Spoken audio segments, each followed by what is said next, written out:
Let's see. Hi guys, it's Jin Lovejoy. Merry Christmas. It's Christmas Eve, so Merry Christmas Eve. And let me stretch just for a second. Okay, stretch. Oh, that felt good. Okay. And today I have kind of a special stream. Something I've always wanted to do. So there's this documentary, a three-part documentary about my life. I hope you guys can hear me. I always get nervous. Um, and I've always wanted to like write English subtitles for it, but I don't really have the time. So I thought instead of doing that, maybe live translate it. Oh, hi Nashmi. Oh, are you guys at Gunpla? Stalker and Gunpla. So I was thinking I could live translate it. That way there'd be a video and I could also go in depth about each topic rather than just giving the like translations to this channel where the documentary is uploaded on, and then have like no explanation on any of the topics. It would be cool to do like a separate video that isn't on live stream and discuss each topic individually, but for now, just as a fun little stream, I thought I would do a live translation.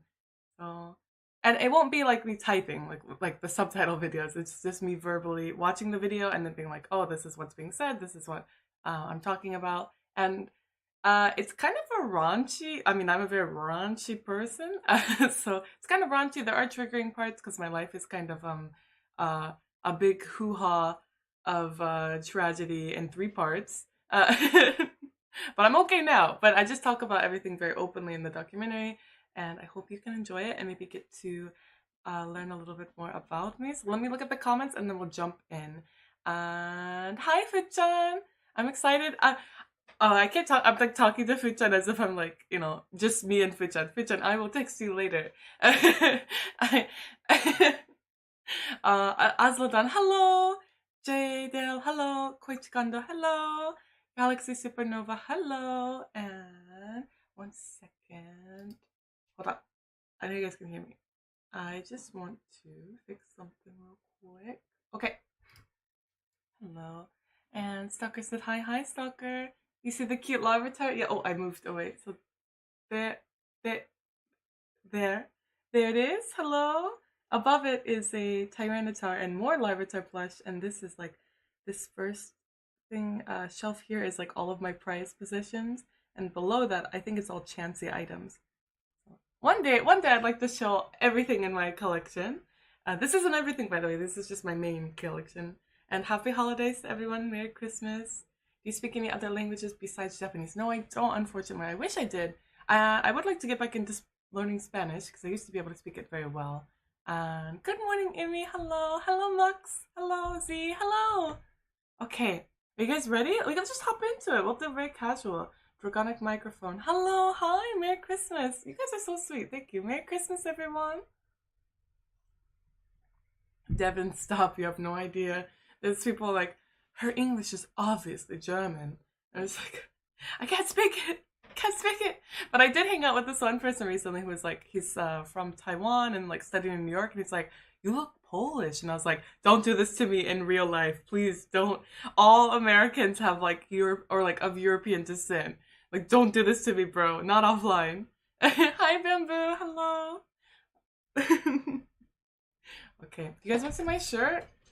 Look how cool. I bought it yesterday. I went to go see wrestling. Look how fucking cool this shirt is. Oh, there's nothing on the side. But still, really cool fucking shirt. When I first thought you... Oh! What is that?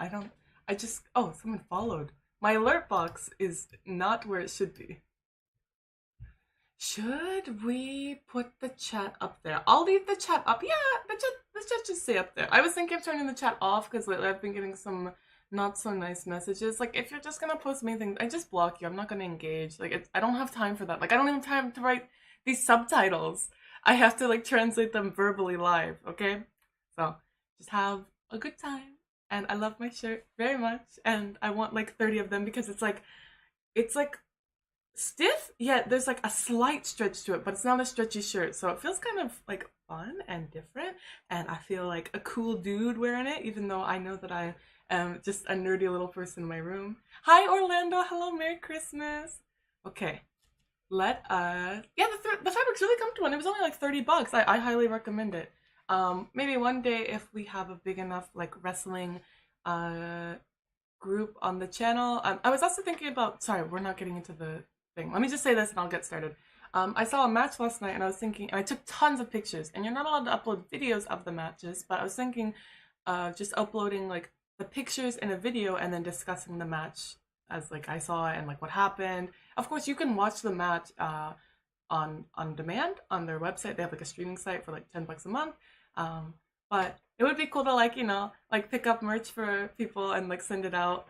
I don't know if you can get these abroad, but it was really, it feels really nice. My cat's hair is all over it. I don't typically wear black because of that, but I think it looks fucking cool. All right, guys, let's get started. This is very triggering. There's adult themes. There will be parts in it that I'm not really sure how this documentary is on YouTube. I'm gonna have to just skip or mute. And if I think a dirty word is gonna come up, I'm just gonna mute it. Okay, okay, dirty birds. Tell us some common kanji words along the way when you translate. Okay, I'll try. I'm not a Japanese teacher though. It's not my native language. I just speak the language, so I can do my best.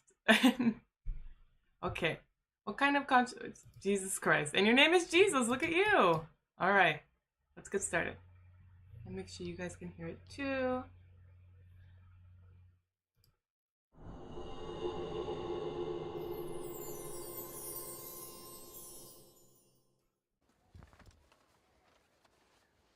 Is it really? Is the frame rate that crap?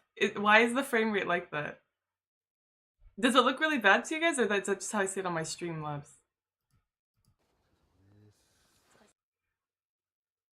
Okay,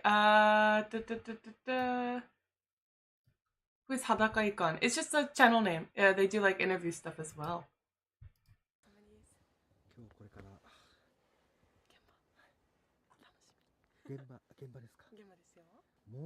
This frame rate is freaking awful. Why? Why does it...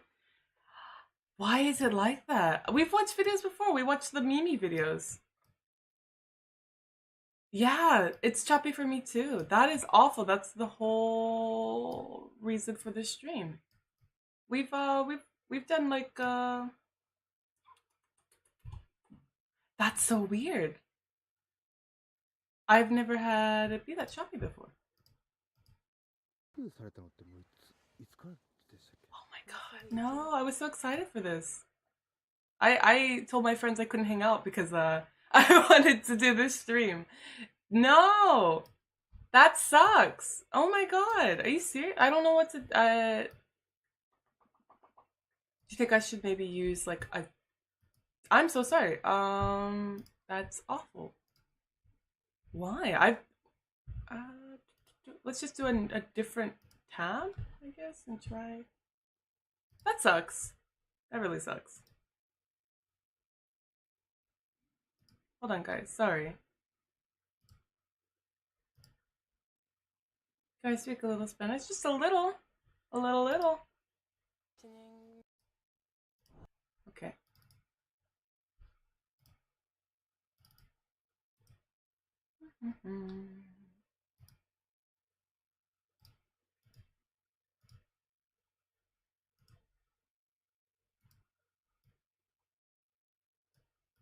Yeah, you're right. Thank you, Lucky Lifeguard. Yeah, it's choppy. Like, you can watch the actual quality. I'm just discussing the topics. It just sucks that it looks so choppy, you know? Like, it kind of bothers me. Maybe close all unnecessary tabs. Okay, thank you.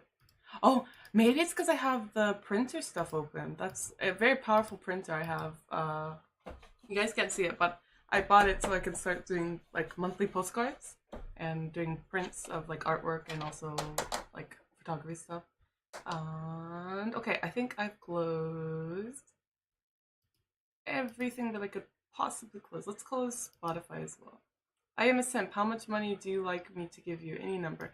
I don't know. I would feel uncomfortable. Like, if you have any money that you want to donate to help support my content, that sounds cool, but I want you to just spend it. Is it like your fetish? Is like pay-pig stuff? Pay-pig stuff's not even fun for me. I'm not like, you know, like, oh. Hold on, let me finish this up. Lower your capture frame rate to 30. I don't even know how to do that. I don't know how to do that. There's no... I don't want to do that, Devin. Performance mode. No! Oh, if I go into performance mode, I can't see what's being shown. But can you guys still see it, I wonder? And then let's see.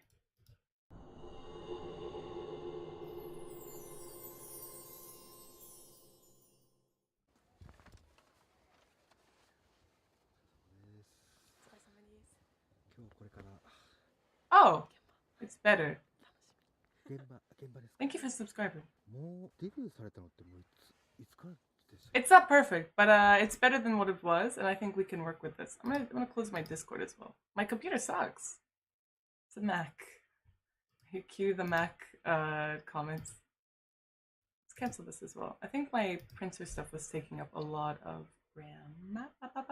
Okay, we're good. We're good. This is fine enough. Okay. Hi, Ikudan. Okay, let's go. Yeah, you're right, Lucky.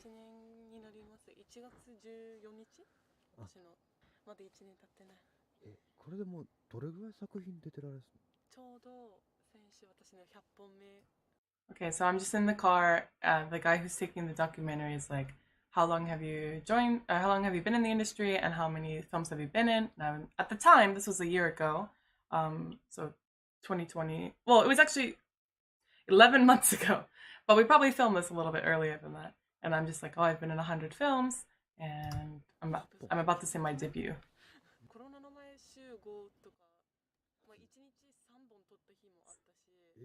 Oh, I can just mute it and then translate it like this. Okay, so before the days of Corona, how do I translate this properly? This is so fun. I'm using a different part of my brain. So before Corona, I was doing about 5 films a week, and sometimes there were days where I would do maybe up to 3 films a day.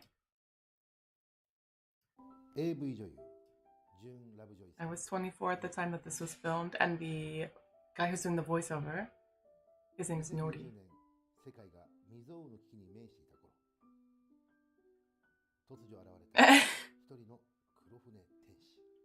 The Black Ship Angel, which is such a fucking cool name. Just a reference to the black ships that used to that came with like Perry, and the Americans came to Japan.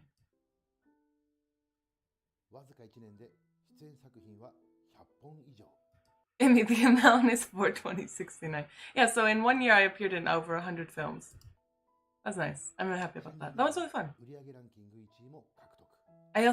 Some of my films made #1 on the charts. So this is like this ranking system for this, what is it, like streaming site for these films. And some of mine made #1 on the charts, especially the Ghost film. Ghost film was very popular. This, I don't know who did it, but this scene here, oh, gosh darn it, every time I stream.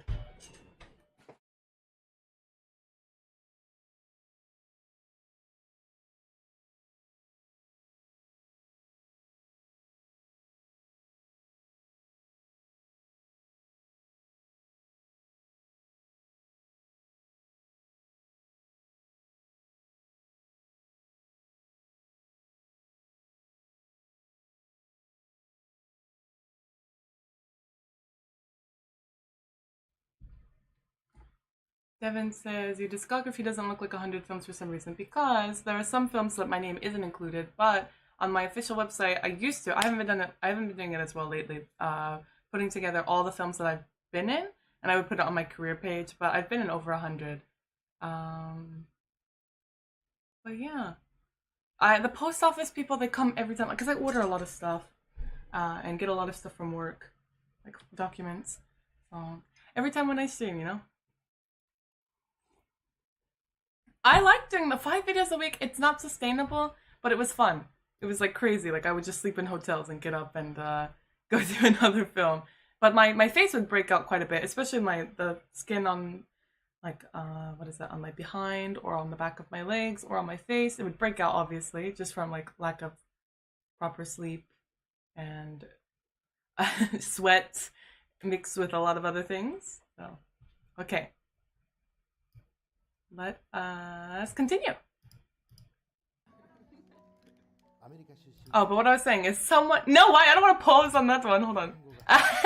Okay, well, this is also eating pictures aren't that great, but someone, I don't know who, but for the longest time now, this scene has been a GIF on Discord. I don't know why. Every time I search like my name on Discord, a gif of me like eating something comes up. No! Why am I like this? I didn't watch this beforehand, sorry.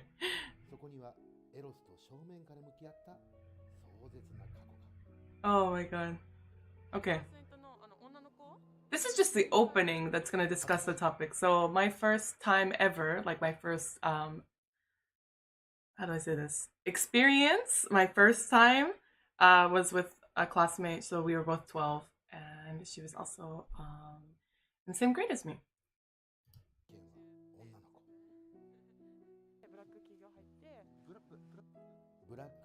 I used to work for a super corrupt company. They're just telling you like what's going to be covered in the documentary. So I used to work for a very, very corrupt company. Oh my god, I cannot say that on YouTube. Why are they uploading that? I'm not gonna get my channel in trouble, sorry. How did they get away with uploading this? What is this? There's some things that are too raunchy, you're gonna have to forgive me. Just know that they are raunchy. And you can ask me about it in Horny Jail on the Discord. Oh, let's skip the intro and then just... Oh, there's me crying. Hold on.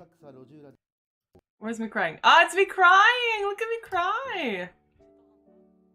My eyes get all like blue and glassy when I cry. Okay, so this is where we've met up to film the documentary at the very beginning.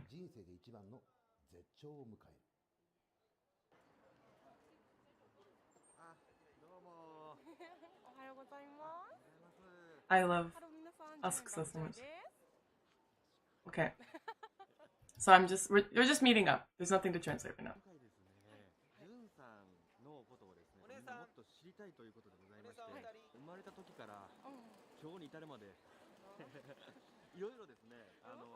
So he just wants to ask me like everything about me since I was born, all the way up until the present day. And I'm like, oh no, I'm going to become truly naked. Because I'm dumb.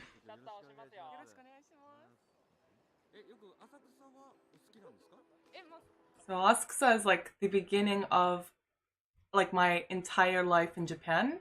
From this part, I'm going to start discussing about how the first place I ever lived in, or the first place I ever visited in Japan, like the mainland. I went to Okinawa before, but the mainland was the first place. The mainland, on mainland, because there's something called Honshu, which is main island Japan, and then the tiny islands off of it, like Okinawa, aren't considered Honshu, the main island. So my first and my beginning and my origin story of my Japan story begins in Asakusa, which is why they picked to do the starting episode or the starting part in Asakusa.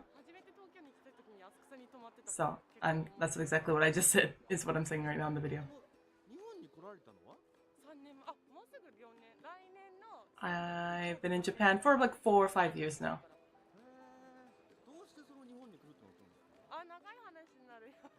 Okay, now it's being weird on my side. My Wi-Fi on? Yeah, it's on. Wow. I can like binge watch like documentaries on video games I've never played on YouTube, but when I want to just watch a documentary about my own dang life, I can't watch it. Stop. Okay, here we go. This is the origin story prequel, yeah. I can't post this on YouTube, I'll post the deets later. But I mean, like, everyone in the Discord already knows, like, my degeneracy, so... I love this mask. I might have lost it. I'm kind of sad. I can't find it. I must have left it at a hotel room. So, why do I like Japan, or why did I want to live in Japan? And from this point, I start talking about... Sorry. So when I was 8 years old, I had this friend who was half like American German, half Japanese, and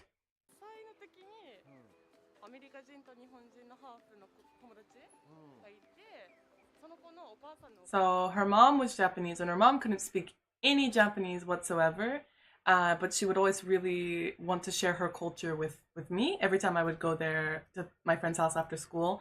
And she would be like, you know, like, tamagoyaki, eat, like in very simple English, but she would like, you know, try to show me comics, try to show like manga, show me like stuff on TV. Like at the time, I think Doremi was on TV. It's like Magical Girl, kind of like Precure. And that was my like formal introduction to Japanese culture. Of course, like I watched Pokemon on TV, but I didn't know that Pikachu was Japanese. I'm just watching it because I think it's a cute little yellow dude. And of course, I watched like Sailor Moon, Dragon Ball, all of that. But like as a kid, you don't really like, at least American kids, or this might just be me, but as a little kid, you don't really recognize that there's all those different countries, right? And so you're just enjoying the media. You're not like, oh, this is German, or oh, this is American, or oh, this is Japanese. You're just like cute little yellow dude, shooting lightning out of his cheeks. You're just pure. But when I made friends with that girl, and I would hang out at her home, that was like, oh, these people are from a different culture than me, and they speak an entirely different language, and what they eat is different, what they watch, what they read is different. And that was my introduction, my formal introduction to Japanese culture. Around when I was like 7 or 8.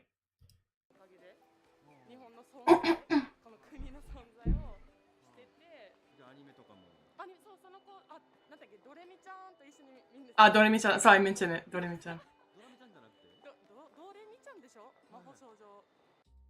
Oh, it's me as a baby! Same haircut. That's me. It says that I'm from San Diego, but I moved every year as a kid. There's no way to really say that in interviews or documentaries like this.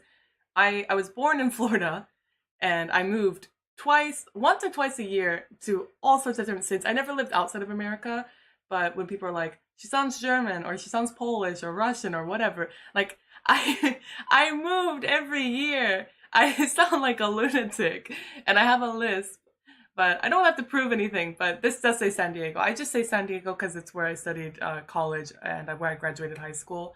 Why do I have a cough? That's weird. Hold on 1 second. Let me clear my throat, my thrusy.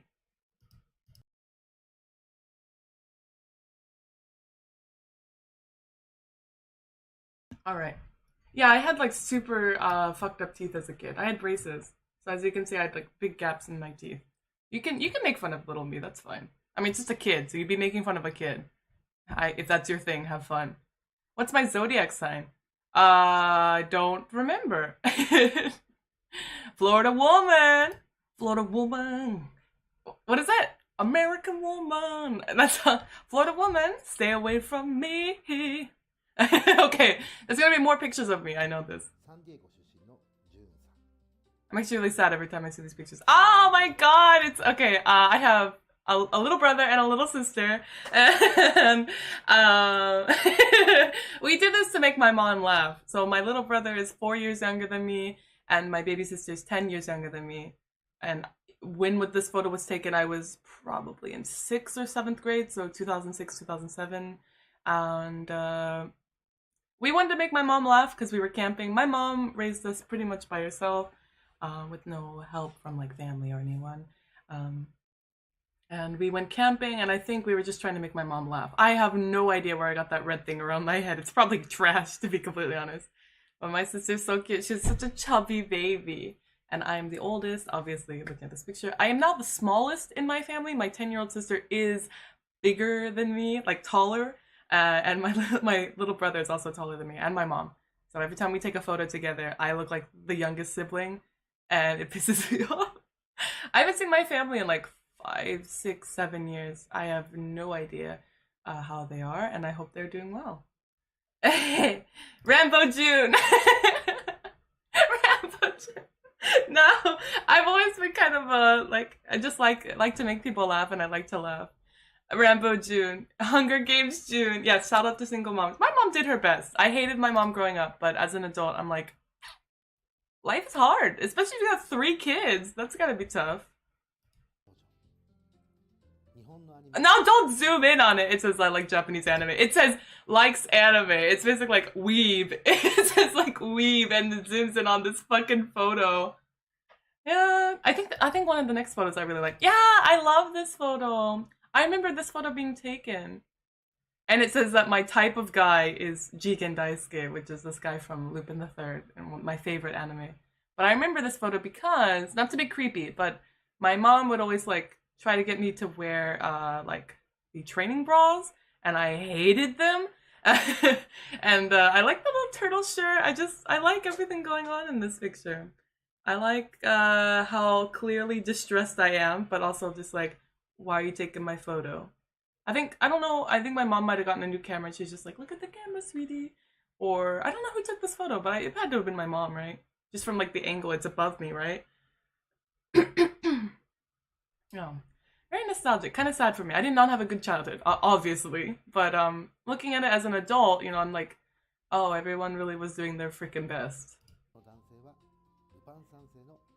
Okay. As I'm like, I'm not German, not German, not German. And then like, I'm like, but this, like, I liked Germany as a kid. And in this photo, I've only shown it to people in the Discord. But this photo is like the most bisexual photo in the world. On the left, it was my first, in the green, is my first boyfriend ever. And on the right is my first girlfriend ever. And I'm in the middle like, oh yeah, oh yeah. I was playing rugby and that sweater was my favorite sweater. It was so soft and stretchy, but like not too hot, not too cold, so very comfy sweater. Okay, literally no German. It would be like an American wearing like America, you know, or like Japanese person wearing like Japan. Like you wouldn't do that.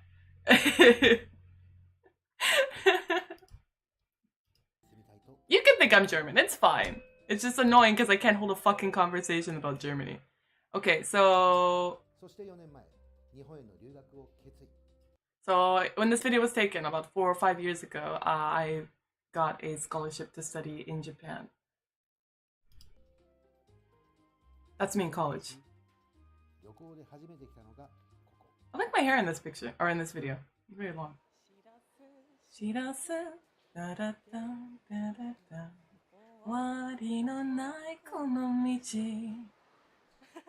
I love that song.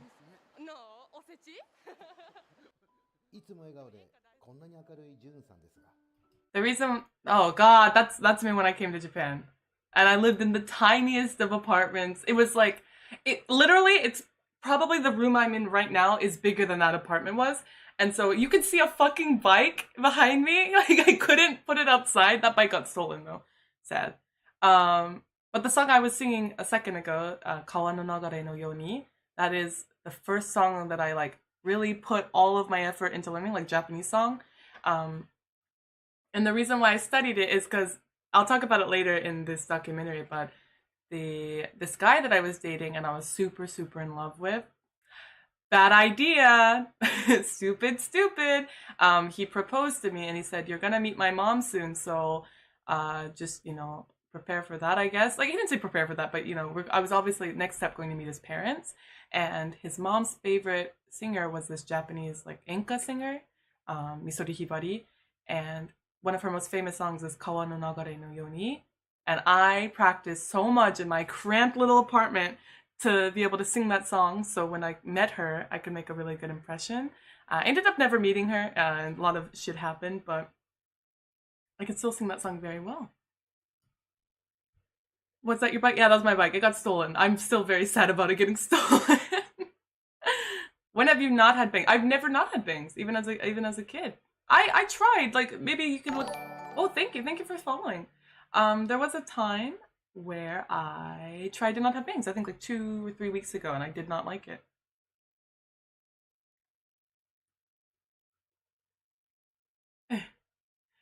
Oh, you're telling the story about the same guy who gave... turtle necklace is from my first boyfriend. So in the bisexual Chad energy photo, the guy wearing the yellow jacket gave me this necklace. But the guy that proposed to me did not give me the turtle necklace. Alright. How long did I live in the US? For the first 21 years of my life.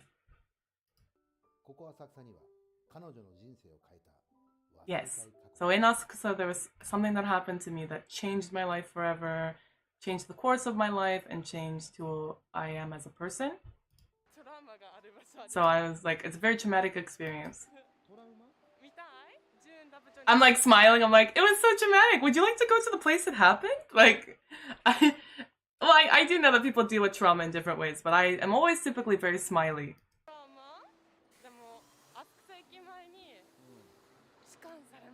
So I was like I was sexually assaulted in front of Asukusa Station on like my first, I think it was like day 3 of me being in Japan.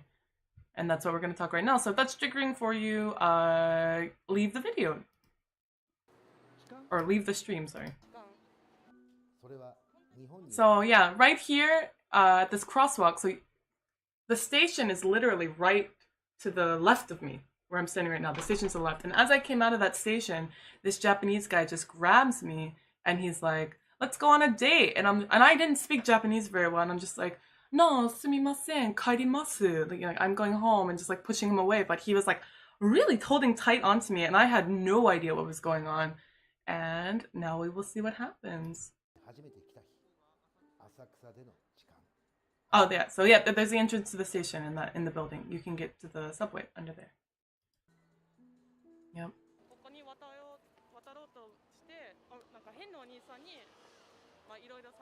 So I went to go cross up this crosswalk, and this guy just grabbed me.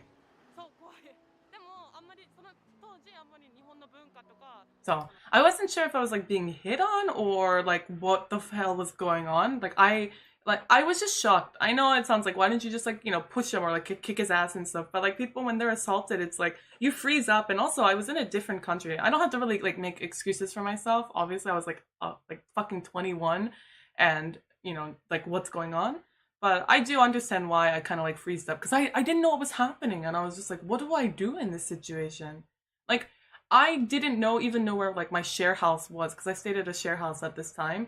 And even if I ran away, I would just get lost in the city, and you know I had to like look at my phone as I was like heading to my share house every time, and I also had really shitty GPS. So it's just very scary. Like, what do I even do? I want to stay on the main road, but this guy is like taking me farther and farther away from the main road, and I don't really know what to do.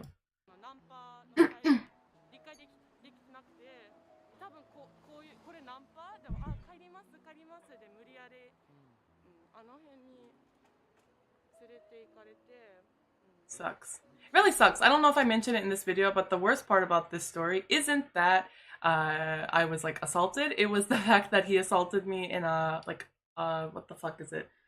Like a alleyway, but in the alleyway there was a restaurant, and there was a lovely, like a pretty woman on a date with this guy, and she made eye contact with me as it was happening, and I was like help me, but she didn't do anything. So that is the worst part of that story. It gets worse. I need to let you know that this entire stream will be very triggering. So I had a very effed up life. I like to be very positive and reflect on the things that happened to me. But most of the things that happened to me in my life were very bad up until the point,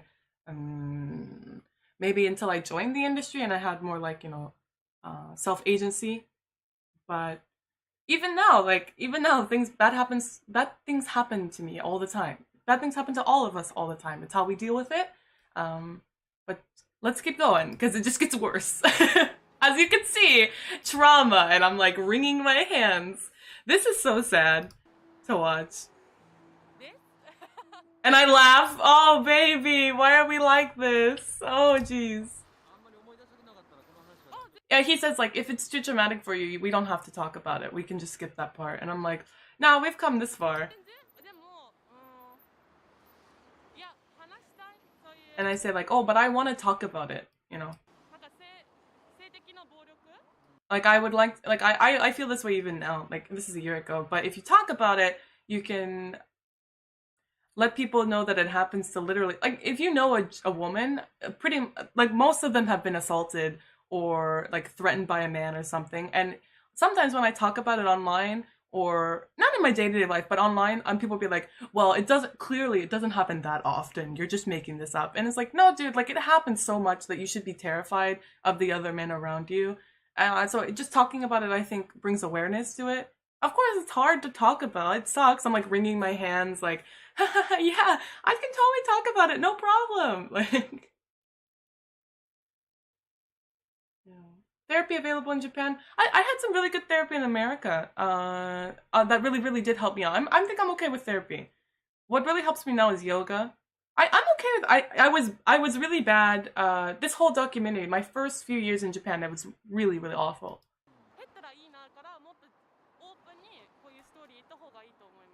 Okay.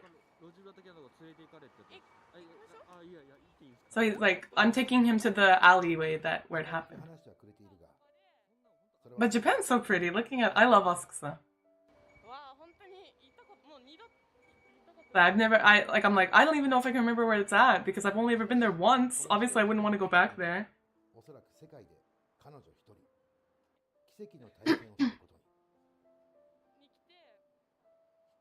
Sorry for the coughing, I don't know why. Oh, the Sky Tree! Yeah, it was around this area, but it was a little bit more of a like closed off area, but I can't remember exactly where he took me. Like, it was close to the station, but it was like a small alleyway, but it wasn't so small that you couldn't walk through it. Like, there was a restaurant, but it was still like a small enclosed area, and that restaurant, it was just the window. There was no entrance to that window. And then the rest, I can't remember, it was like fucking 5-6 years ago, and it's very traumatic, but I just remember like that restaurant being the only source of light, and there was like a lady she could have just been like, oh, these two perverts going at it. But I was clearly terrified. But, you know, maybe she was also like, you know, what the hell are these two doing right here? Yeah, it's the scariest thing in my fucking life. Is what I'm saying right now.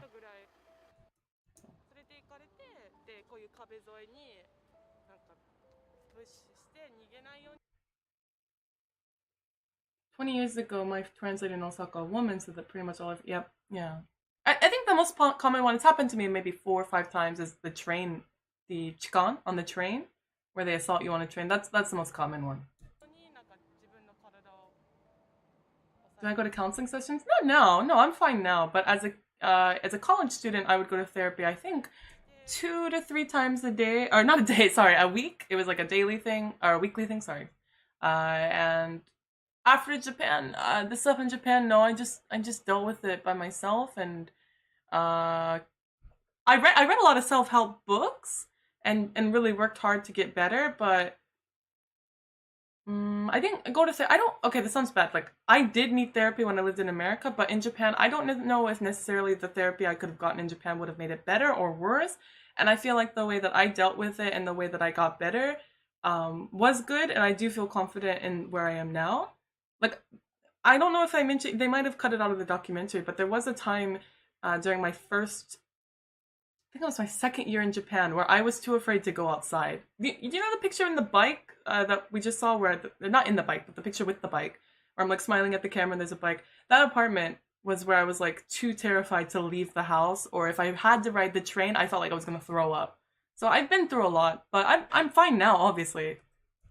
I'm like, I'm fine.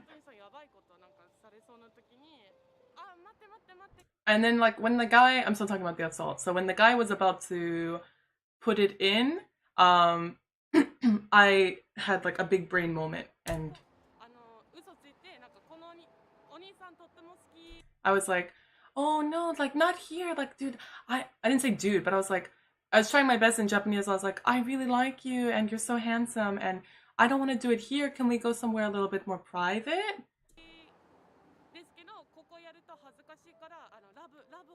So I was like, love a hotel, like as like much as I could, saying it as much as I could, trying to get out of the alleyway. Like, and then he was like, oh, your body has such a good reaction. We have like good compatibility. Let's go to the Love Hotel. Fucking gross.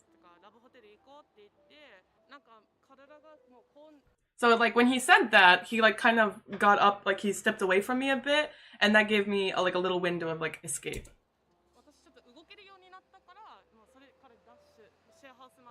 And I just, like, booked it. Like, I just ran for it. Look at me wring my hands! Trauma response! So painful to watch. He's like, this has to be really hard for you to talk about. Why do you want to talk about it now?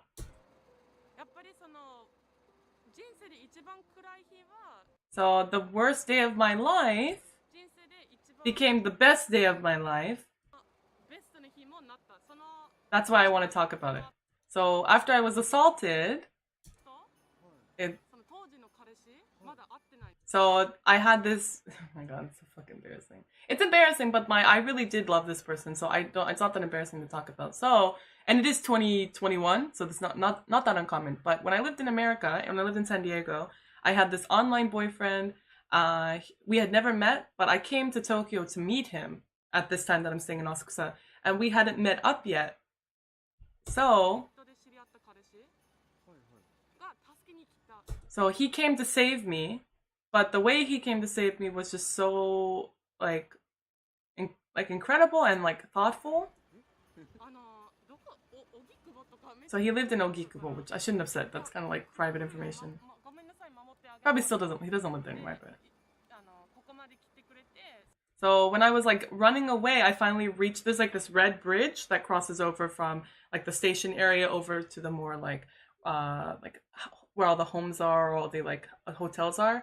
And as I'm crossing over that bridge, I message him. I'm just like, I'm too dirty for you now, and I want to break up, and I never want to see you. I hadn't met him yet, and not the sole purpose, but I came to Tokyo to meet him because very in love. Ooh.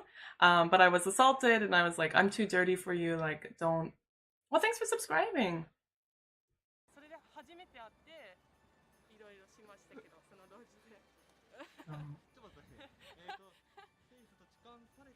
Okay, so I'm laughing, and you guys can joke.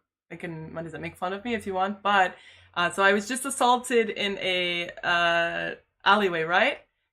And then I'm skipping the story. Later I explain it, but when I meet up with my boyfriend, it gets so passionate and steamy that we end up going at it in an alleyway as well. So I was on it's the same fucking night. So yes. A lot of things happen in my life. Aww.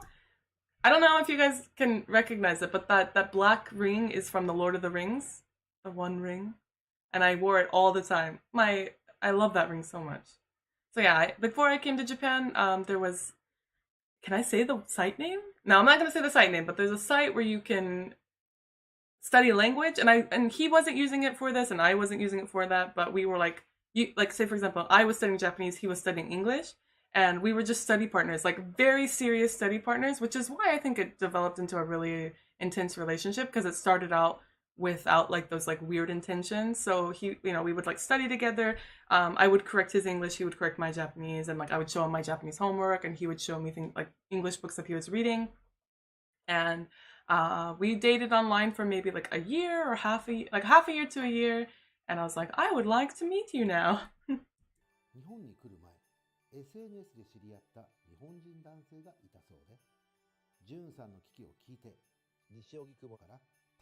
So I told him, like, again, I was on the bridge, and I was just like, like, I'm too dirty for you. Actually, I don't want to meet you. I'm just gonna go home.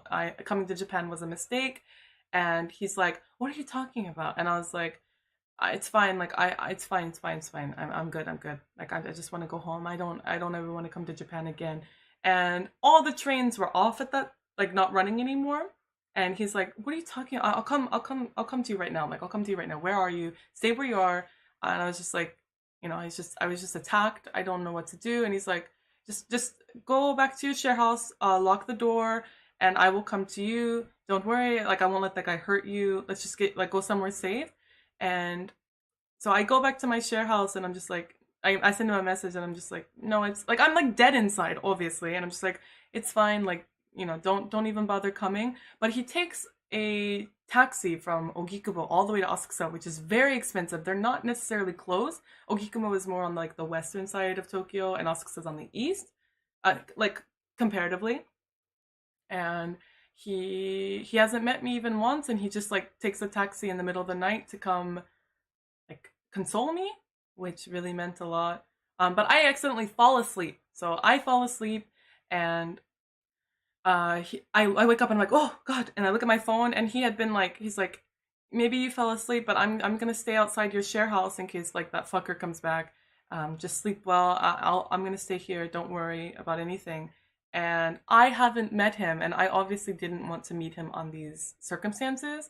I wanted to meet him like, a nice date, and we hold hands and kiss, and it's like very romantic. I was really in love with this guy, and I remember it's like a fucking movie. So I remember like opening up the share house door, looking out into like this intersection, and all the lights are off except for the like street lamps. And he's like standing under a street lamp, and I haven't seen him in person yet. And this is the first time. And he just like like looks over at me, and I look over, and I'm looking at him, and I just like cry and run over to him, and I'm just like, I've always wanted to meet you. Like, oh, I don't think I was talking too much, but that was my feeling. And he's like, just go back to bed. Like, I'll just stay out here. Like, if anyone comes near your share house, I'll fuck them up. And then I calm down, and I'm just like, no, obviously, like I want to be with you, right now.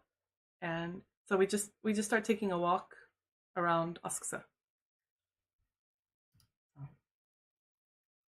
And now let's watch some more.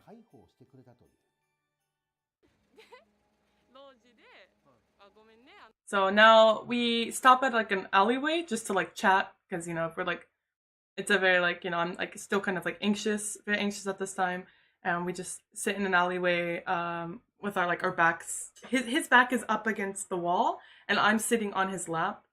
Like he's like a chair. I'm just sitting on his lap, and we're just like talking like quietly in the dead of night. And he's like, I'm really sorry that I wasn't able to protect you, and I love you. He said like I love you, and it's a very like heartful conversation. And I'm like, there's no chair in the alleyway, right? And he is the chair.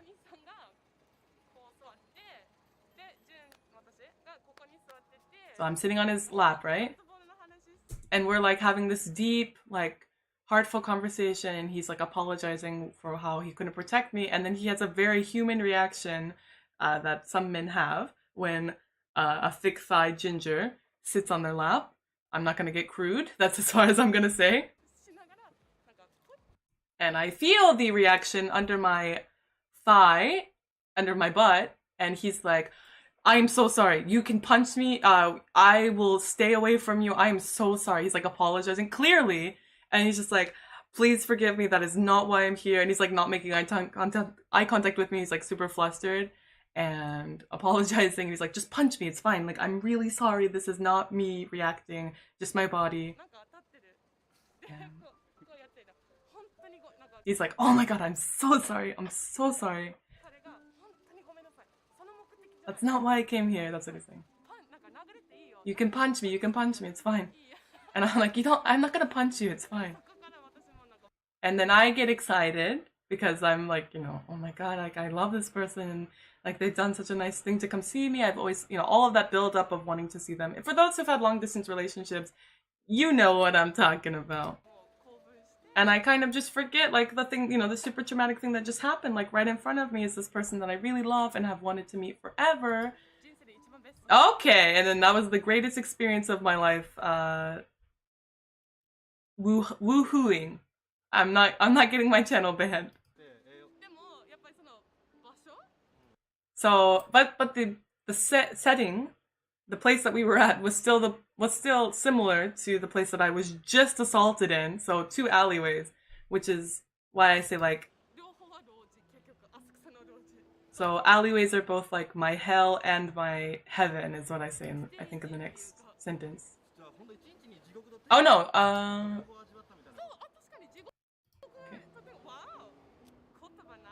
Oh my god, I'm so fucking dumb. I like this jacket. And he's like, do you remember about where that alleyway was where you first hung out with your boyfriend?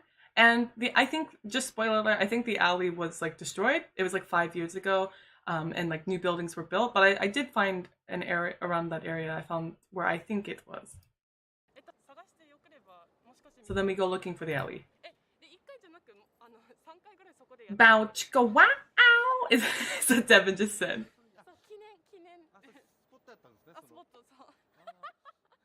I'm so dumb. I'm like super airheaded. That's what my friends call me that. In Japanese, by the way, it's tennen. Airheaded is tennen.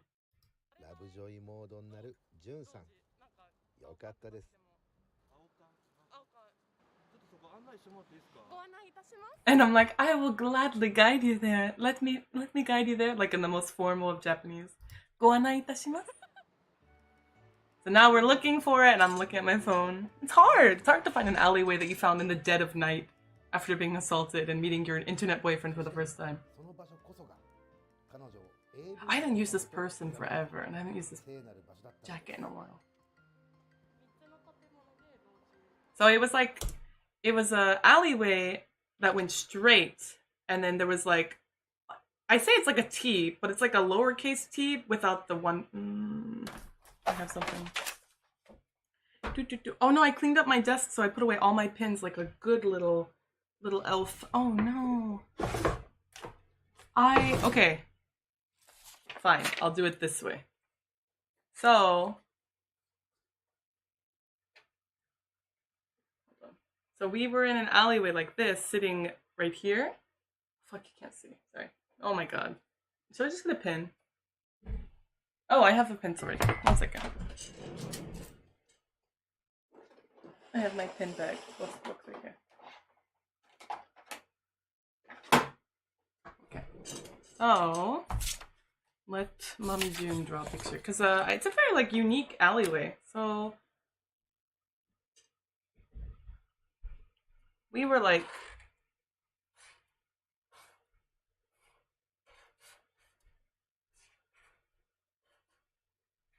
so it's a very small, cramped alleyway, and we were in here, kissing, smooch, smooch, bow, chicka, wow, wow. And there was also this area here that's like connecting two alleyways, you know? But there's a house, like maybe apartment building right here. It's that kind of shape. Bless me. Jeez Louise. Oh, I just marked my hand up. Okay.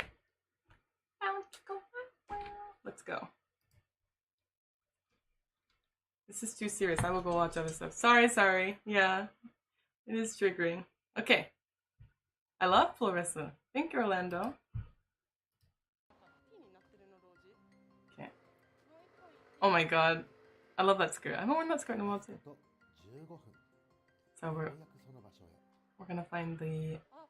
So yeah, so like everything in that area had been like torn down, and they're building new buildings over there. So the alley that I had that really nice experience in is no more, because they rebuilt around. There wasn't this heater and all this stuff. They put a mosaic on it to protect the people who live there, but so it becomes like this shape because there's another building behind this one. Doesn't really matter. You don't really need to see where it was done.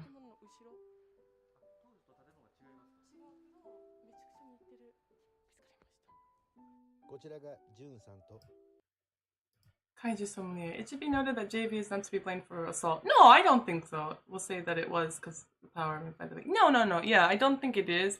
I know a lot of people who are into like being dominated or like, you know, that kind of like non-con play, but if you're consenting to that kind of play, it's inherently not non-con, and there are people who do like, you know, a little bit more rough play and all of that. I don't think that JV causes it, but it's a sensitive topic that I would love to talk about, but not on YouTube.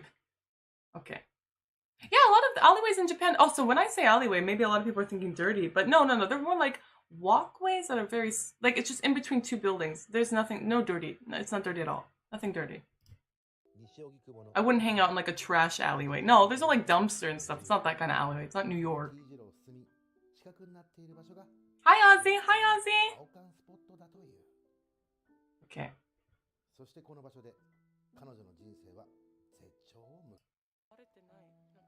Okay, so I have to be careful on how I talk. So the next thing I'm about to talk about is, this was the first time that I ever like experienced pleasure during that kind of act, during the bow chicka wow wow. Sorry for using like ridiculous words, but I don't want to piss off YouTube. So up until then, I had always thought that my body was like physically incapable of enjoying those kinds of activities, those adult activities, and I was 21 at the time. This was my first ever pleasurable bow chicka wow wow experience, and the first time that I had like experienced like foreplay. All right. Crevice makes me think of like we're in a cave, we're like going spelunking and making out. So I felt like it was the first time that it wasn't all about the dude, and my pleasure was also important.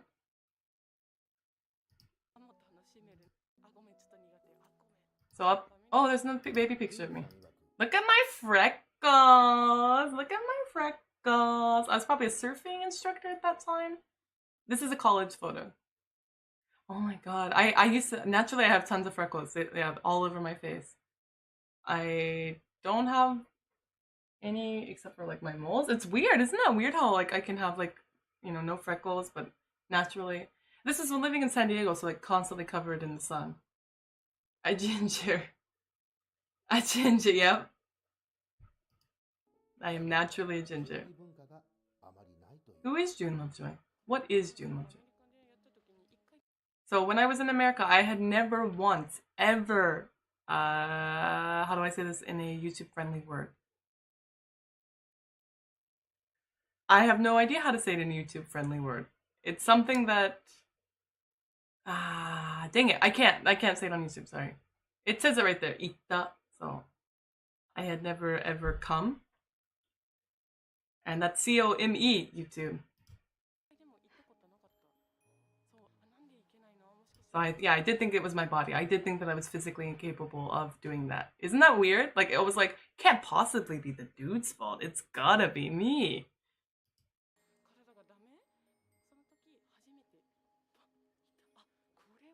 And that's the first time I was like, oh my god, this is what it's like? This is what it's like?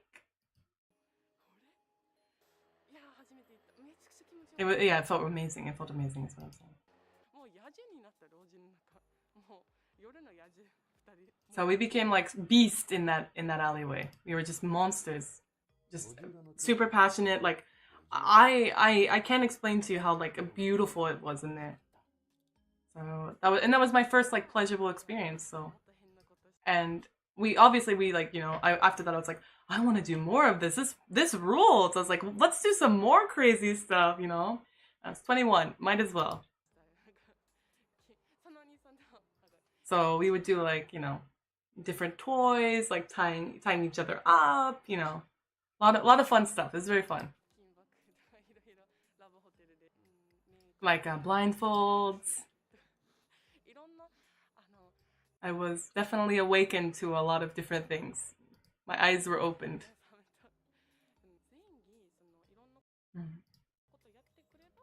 So I'm like, if there's foreplay involved, women can also enjoy the bow chicka wow wow. But if it's not present, it's really hard for all women as a whole. I'm not speaking for all women, but as a whole, it's really hard for them to get into it.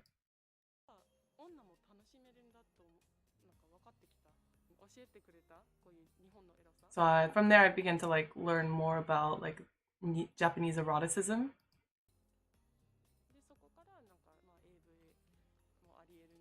And this is a big jump, but from the time when I was 21 to the time that I was 24, I was like, wait, JV also looks really fun.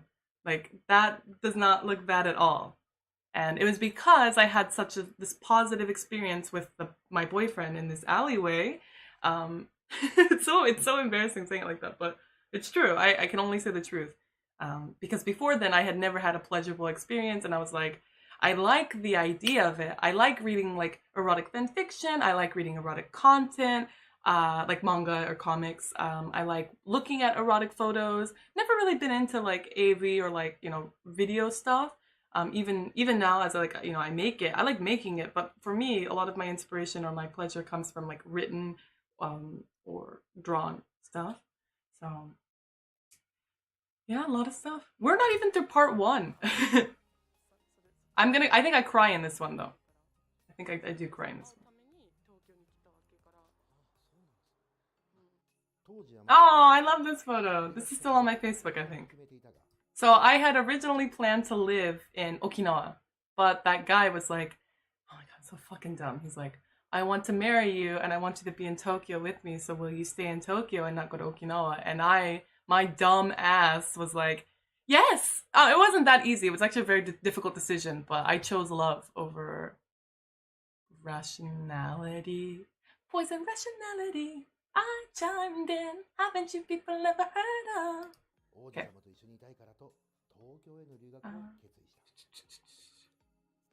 Oh, the Lupin movie. I love the Lupin movie. I have the Blu-ray of that.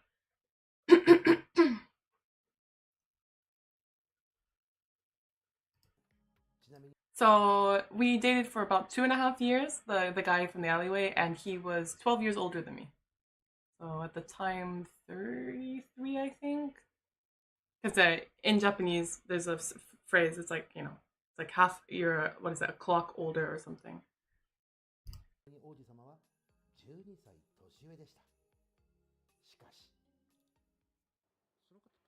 Uh-oh, I'm gonna cry. So, hold on. I'm really sorry. Okay, so he's like, so did you guys break up? And I say, yes. He's like, even though you guys were so in love and you came to Tokyo just for that guy, it gets so sad. And not in the way you think. Yeah, I really thought we were gonna get married. I sincerely thought we were gonna get married. And no, the guy didn't trick me. It's not that kind of fucked up story. So he was trying to create a bunch of start up a bunch of different companies himself, and he's not like he wasn't a rich dude, and you'll see why he suffered the way he did. So I would help him out with his work, and he had like all of these. He had so many big dreams, and that's what I like most in a person. Like, don't need money. You don't really need much. I just like it when someone is like passionate and they have a lot of big dreams. I know it can be kind of annoying if they just talk about those dreams, but he made effort. Like he was constantly working because he didn't want to do like the 9 to 5. He wanted to have his own business, and he had all big, very big, very, very big dreams, and I really love that about him. Hold on, my lips are gonna check. Okay. Yeah, I love ambition. Yeah. Thank you, Red Rascal. Let's see. Thank you for sharing your origin. This is so heartfelt and personal. Oh, no, thank you for listening. I could be talking to nobody. The fact that you're here means a lot. And the fact that you're being kind enough and like sensitive to my story and not being like inflammatory means a lot. Because it is kind of terrifying sharing these kinds of things, especially because I think a lot of times like my trauma can be used against me. Like it's like, oh, they were assaulted, so now they became hypersexual. And I guess like I can't say like no because I don't have any proof and I don't have a degree in psychology. But what I hate about that is that it can be used for other women. So if there are women who really enjoy bow chicka wow wow, like weirdos on the internet or weirdos in life in general, be like, oh, they must have had like a traumatic experience. Like any woman watching this, please, you don't need to have a traumatic experience to enjoy something, or to enjoy like your own sexuality, and don't let any weird dude bro on the internet tell you otherwise. I can't say I don't think it has anything to do with it, because if anything, it made me very repulsed. I was very sexually repulsed for a long time when I was assaulted when I lived in America. I've been assaulted many times over my life. And there was one time where I was like, I must be fucking ace, because I was so repulsed by anything sexual. And I came to terms with my own sexuality. So being assaulted and being taken advantage of, that's not sex in my opinion. That's violence. But having sex with like a partner or someone you like, or just, two humans wanting to have fun together, that is sex to me. And to enjoy that is not to say that, you enjoy the violence that some like fucked up people will do to you. And most women, like, they enjoy it, okay? And you don't have to experience violence in order to enjoy it. You don't have to have some secret unlocked childhood trauma, like, oh god, why do I like this? Am I dirty? Like, did something happen to me when I was, a child? No, okay? It's fine to enjoy it. Most humans do enjoy it. It feels good. If, proper care and proper foreplay is involved, of course it feels good. And it's very beautiful. I think it shouldn't be demonized. And yeah, let's I think I start crying in a bit. So yeah, all of his businesses went up. They all just failed. He tried very hard. It wasn't for lack of effort. And the debt that he accrued, that he had accumulated, due to trying to start these businesses, and got too big for him to manage.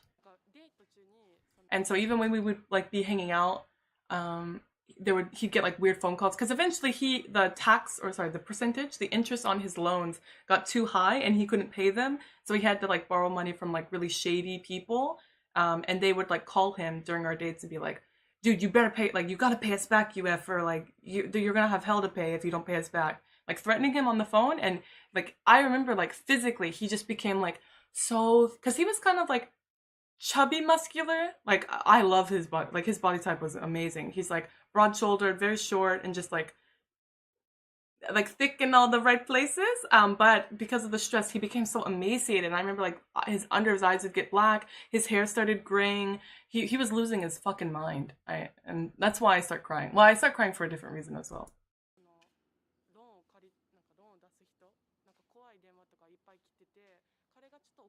Yeah, he started losing his mind.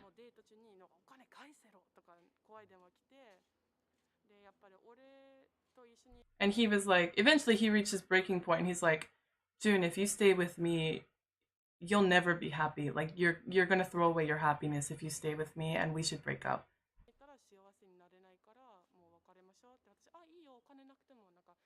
And I was like, no, I don't. You don't need to have money. Like I'll be there for you, like through thick and thin. Like I love you. And he's looking at me like this like dumb foreigner who just like, and he thinks of himself as a loser, right? And he's just like, I'm going to be taking away so much happiness from this person who has so much ahead of them because I'm still very young. I'm just got to the country.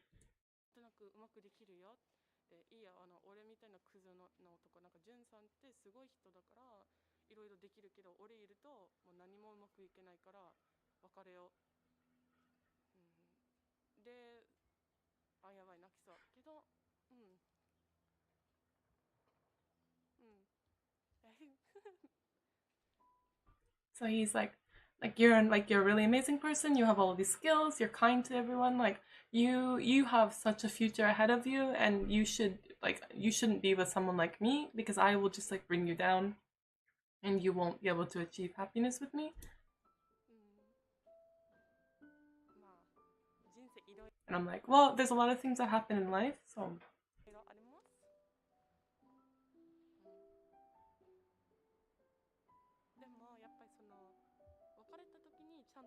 But the way he broke up with me was he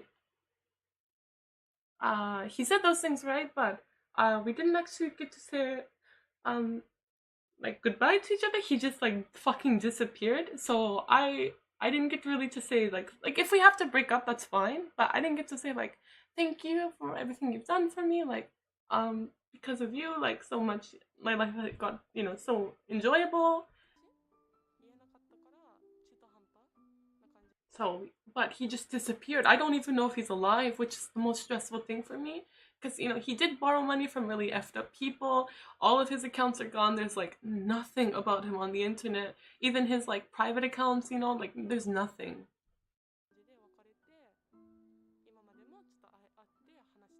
So like even though I want to meet him and just talk to him and just say thank you, like I'm not saying like let's date again, like we're totally different people now, but I do want to say thank you, and I just want to know if he's fucking alive.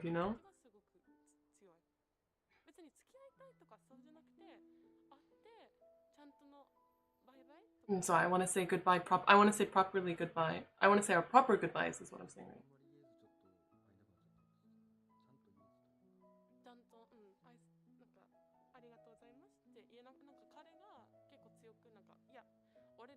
So he kept saying like, no, I'm too bad for you.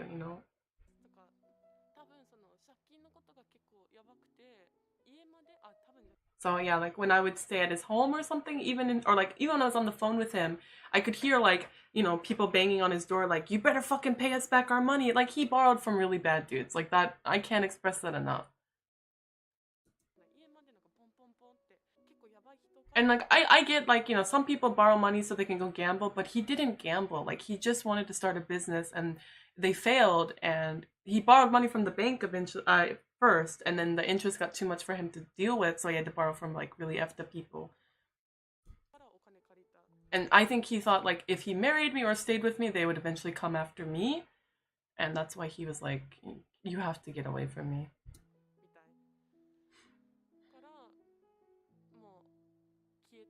Yeah, so he literally disappeared off the face of the earth. I don't know. I don't know where he's at. No, Amy, thank you. Thank you for being, my friend, Amy.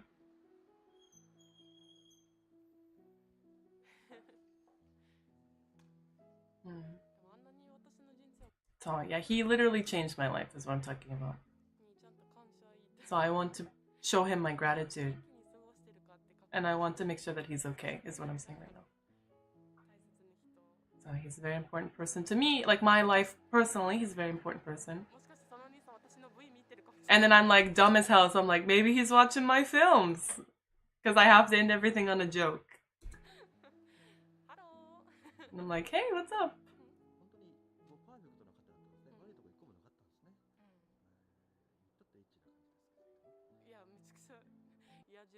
Yaji boy. I'm like, Beast boy. Because I'm dumb. Oh, he was very much a top. Very sadist. Like in a consensual bedroom way, not in our daily life. Okay, we finished part 1. 2 more parts to go, and the second part is much shorter than the first part. And I now know how to discuss these topics and translate. I don't have to translate word for word. I can just translate as I'm talking and pause when I want to discuss something. Woo! I cried. I have exes that I still care about, even though we will never be together. Yeah, it's hard to say that though. I do think it's hard to like say, I still care about my ex when you meet a new partner or something, because like I don't want to date my exes. I don't even think they would enjoy me. I don't think that guy would enjoy the person that I am now. And I don't know if I would necessarily enjoy whoever he became, because you grow a lot. It's been 5-6 years. I've grown a lot. I'm no longer like that's my young college years, and now I'm an adult with who pays taxes. Yeah. Ozzy says, Junior, so sweet. Thank you for feeling comfortable enough to share. Thank you, Ozzy. Thank you so much. Thank you. Fuchan, thank you for. I'm sorry for your pain, and thank you for sharing your experience. No, Fuchan, thank you. Sublimation is probably the most useful coping mechanisms. Humor is a great form of sublimation. And I've always used humor, and you could say like, oh, is that fake? Like it's how it like helps me lighten the mood, and I like I want to be able to discuss traumatic things without it being like super dark and people just feeling like shit. It's like just discuss the dark things and then end on a joking note, but the joke doesn't lessen the trauma or the severity of whatever I just discussed. But I don't like it when it's all dark. I feel like you're just gonna feel like crap. Okay. Pay taxes. Yes. Letting you go is the only way for him to protect you. Yeah. Yeah. I do think that. Taxes. Lucky lifeguard. Let's watch part 2, baby. I think this is where I discuss my girlfriend. My first girlfriend. Which is also... this is super traumatic. I discuss conversion therapy in this one. So if that's not your thing, please leave. Because I had to go to conversion therapy as a kid. So if you're like, damn, Jin's life sucks. I know. I am aware. Not anymore, but as a kid, it really sucked. Okay. Yeah, a lot of things happened to me. Oh, okay. Just as a note, this elephant, I take a picture of it. I take a picture of me on it every year, so it's like a tradition for me. And I think I have a picture on my Instagram, maybe. But yeah, I take one of me writing this all the time. Okay. It's in Yokohama. I'm gonna skip the intro. We'll skip the intro because we already watched that. Okay. So I was raised in a super religious family, a Southern Baptist, and I liked girls as a kid, and I was not proud of that. So I was like, oh God, I'm going to hell. And there was even a time where I like was praying to pray my own gay away, and I screamed at God, like physically screamed at God. To like, why did you do this? Like, why did you make me gay? I hate you. Like, to God. So I was not very mentally healthy as a kid because I was really fucked up from religion. And I went to church like 3 times a week. I was very, very religious and grew up in a very religious household. So Yeah. Okay, let's skip the opening.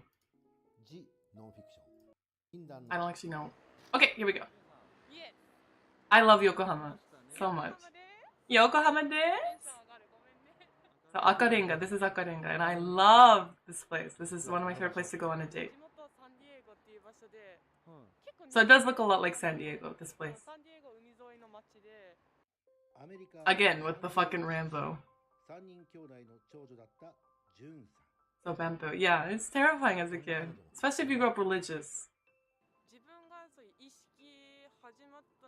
So yeah, like when did you start having like romantic or sexual feelings towards like someone? And that was probably around the time that I was 12, maybe a little bit earlier. I remember when I was like 11 and I had like a huge crush on my best friend.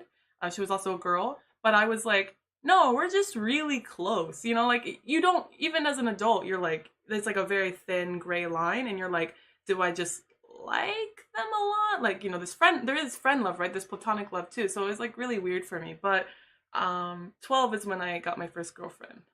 And I'm not trying to misgender them, but when they turned 18, they transitioned. So now they're like this fucking like ripped dude. They're really fucking cool. I remember the first time I met them too.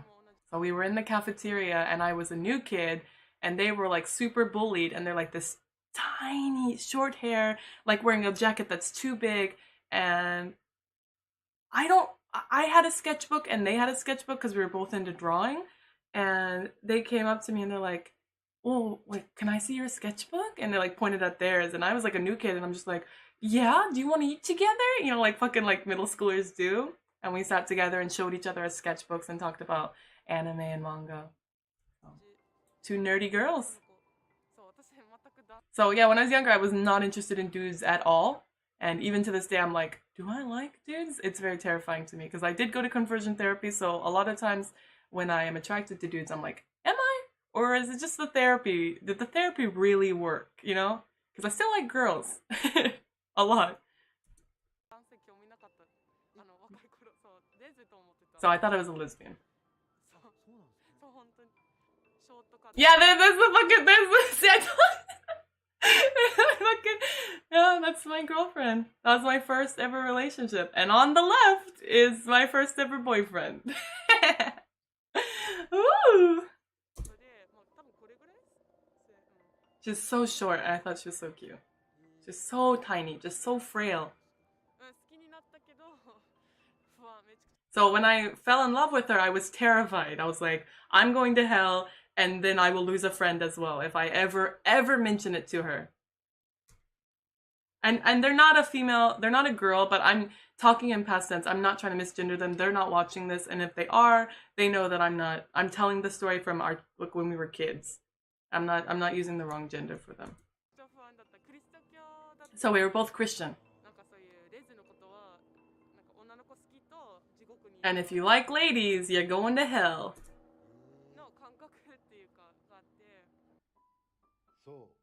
Oh my god, I loved her so much. So I hid my feelings for her.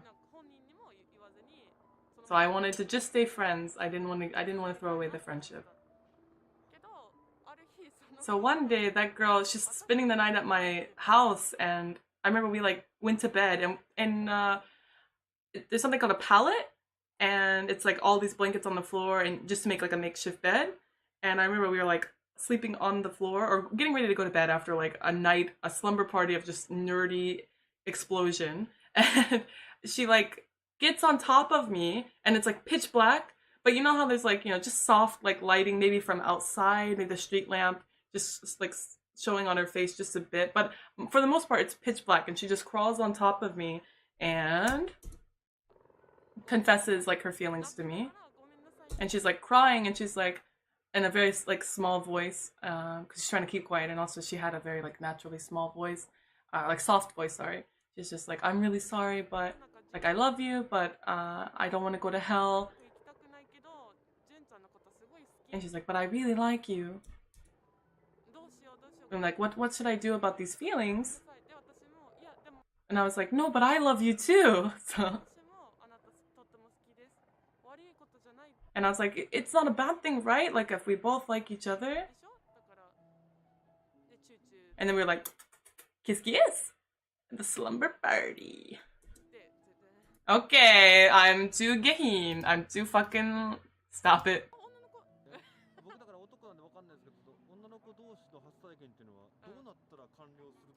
And then this fucking straight guy is like, when women have sex, how do you finish?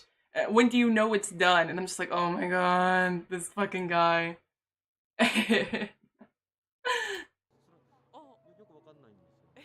He's like, I don't really get it. So we didn't have like sexual education, sex ed, and we sure as hell didn't get lesbian sex ed. So we would like look at boys love comics like yaoi, of like, you know, manga dudes with big hands like going at it. And there's also like the censorship, right? But we're like, yeah, maybe if we try the stuff that they're doing in here, even though we didn't have those parts, we were like, might work. Let's just try it out. So.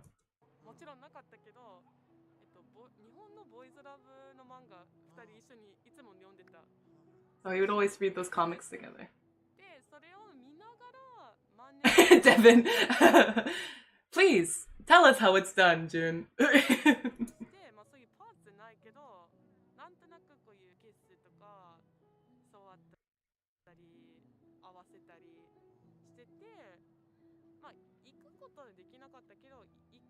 Yeah, Kiritama, I totally agree. This is so narrow. They're like, it's always like, oh, it finishes when the guy finishes, and that's so fucking boring and routine. Sometimes I could see it being a little bit appealing, but every single time, that's how you finish the play that you're putting. I always think of it as like a dance or like a beautiful performance, like the two, like, or maybe more, but I prefer two, put on together. And if you're like, every time you finish your play or every time you finish your dance or your production, that's how you're gonna end it on the same fucking note every time, that's boring. So yeah, but we never, like, obviously, we were like 2 kids. We didn't know what we were doing. That wasn't the focus, but he just asked about it because that was my first experience. Oh my god, I was 12.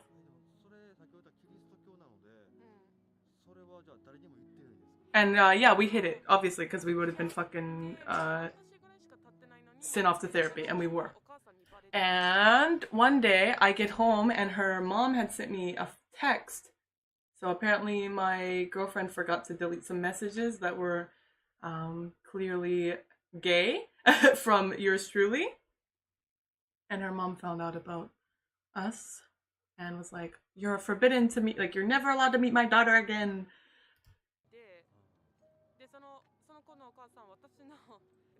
And then her mom told my mom, obviously, clearly.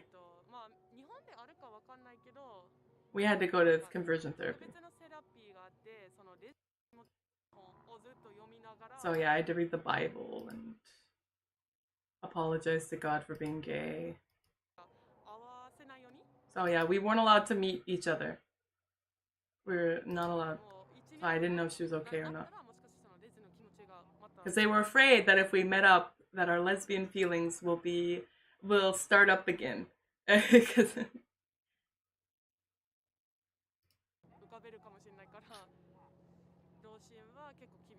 My parents were so fucking strict after that. Well, they were always strict, but I wasn't allowed to leave the house. So that went as well as you thought it would have gone. I wasn't allowed to even have friends. Yep. I wanted to die.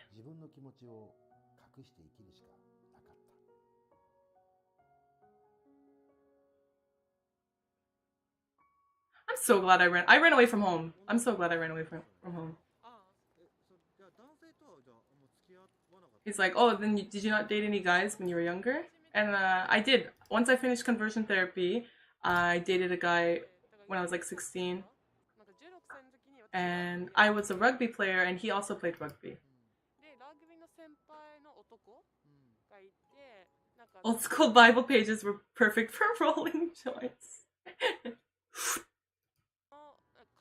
Pass the pipe, bruh. So he came up to me and he was like, I think we were like about to ride the bus, and he came up to me and he's like, I really like you. Would you like to go out on a date sometime? and I did something very bad that I still feel. Well, I don't feel guilty anymore, but I did feel guilty when we took this. I wasn't really all that interested in him, but I thought that if I dated this guy, that my parents would think that the conversion therapy worked and lay the fuck off.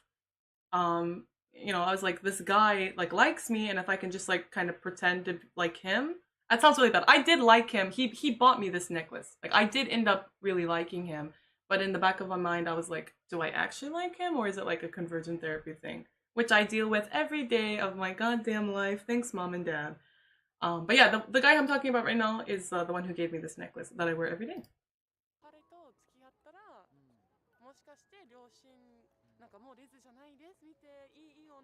So I was like, look at me, I'm a good kid, don't hurt me. I'm dating a guy now.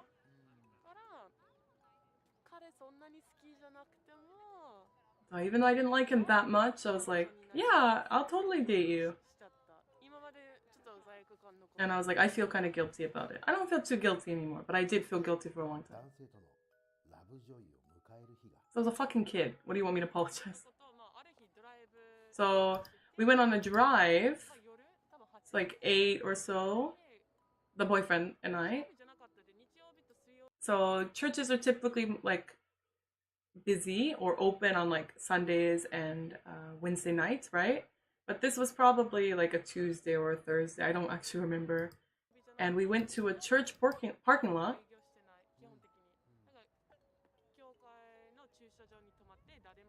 Yeah, and no one was there. It was like dead of night. And we were like kissing, making out. And it heated up. And that's when I had my first bow chicka wow wow experience with a dude. And in a church parking lot. So yeah, thanks conversion therapy, I fucking guess. Yeah, that's right.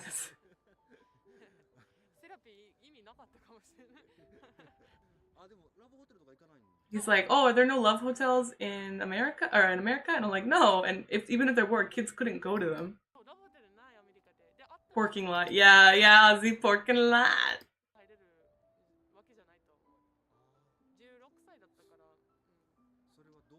So most people know if you're watching my channel, but in Japan there's like these things called love hotels, and you just go. You can just stay there, but they're typically a little bit more expensive than a regular hotel. And they're for people to just go and to get it on, so you don't have to take a stranger to your house. And I love them. I love hotels. I'm like apologizing for using this guy so my parents wouldn't abuse me. So it was just like deep kissing, like making out, then me like doing some things with my mouth, and then him like spitting in his hand and just like shoving it on up there. Obviously it hurt and it wasn't a good experience. But yeah, it hurt. So he didn't do anything for me, which was a very big theme in my sex life before moving to Japan. Yeah, I was like, this wasn't open for business yet.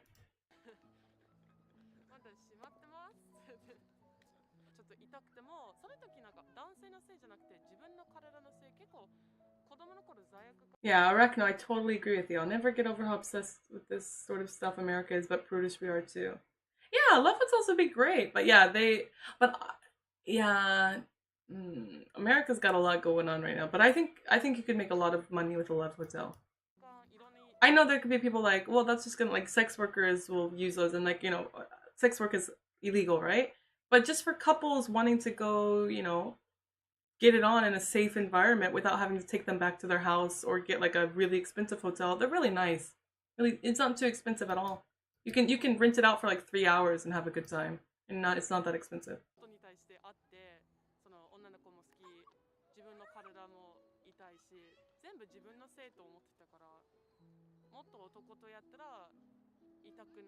So I was like, oh, maybe if I do more of these activities with this guy, it won't hurt as much. I wasn't like, oh no, this guy just fucking sucks. It's like, oh, it's my fault. Which is also a common theme in my life.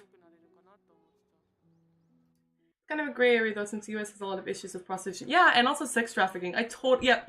Red flag them. Yep, it's a very hard sell. You're absolutely right. You're absolutely right. いけない自分を責めながらも、その後、ジュンさんは青缶の世界に没頭していくことに。気持ちよくなくても、外でするのはすごい好き。なんか So I just start talking about how I like doing it outside. With like very serious face. I do. I haven't done it in a long time, but it used to be my main cup of tea. I loved doing it outside, like in like the forest and stuff. But it was because as a kid we didn't have like hotel rooms, right? And it was like the car or outside was pretty much all you had. There was like I lived in like a very Christian community where you weren't allowed to like be in a boys' room or in a girls' room. And if you were, the door was open and the parents were like right there. So yes. じゃなくて、でもなんかもう我慢できないぐらい、どこでもいい、外でもいいや。Motel would be the worst though. Motel, if a guy was like, you want to go to a motel after this, I would think he would like want to like kill me and wear my skin. And they're like grody, you know? I've never seen a good motel. の気持ちが盛り上がるのは最高と思う。だから別に外やっちゃダメだから好き。でも外ってでも今ちょうど今12月ですけど、冬とかはさすがに Yeah, this is just me talking about how much I like doing it outside. ないんですか？ないけど。He's like, have you ever gotten caught? And I'm like, no, but there was once where my boyfriend in college, we went at it in the botanical garden on campus, and we saw like the guard's flashlight, and he's like, what are you guys doing over there? And we're like, studying. Like, you know, breathing heavy, like one of my buttons and like, you know, bra strap is hanging out, like, studying. He's like, get out of here, you kids. We didn't get in trouble, but we almost got caught.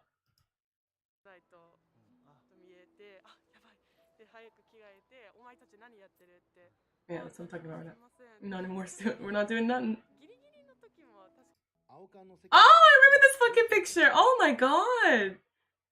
Oh my god, this is the first photo I ever took of myself.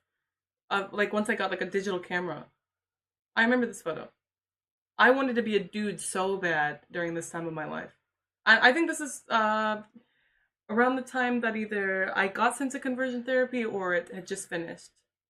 That's me. Look at me. Look at that. The glasses look so bad, baby. I wanted to be a dude so freaking bad.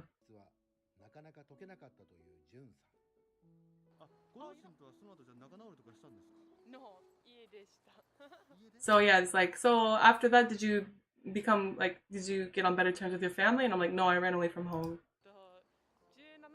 So around when I was like 17 or so, I ran away from home.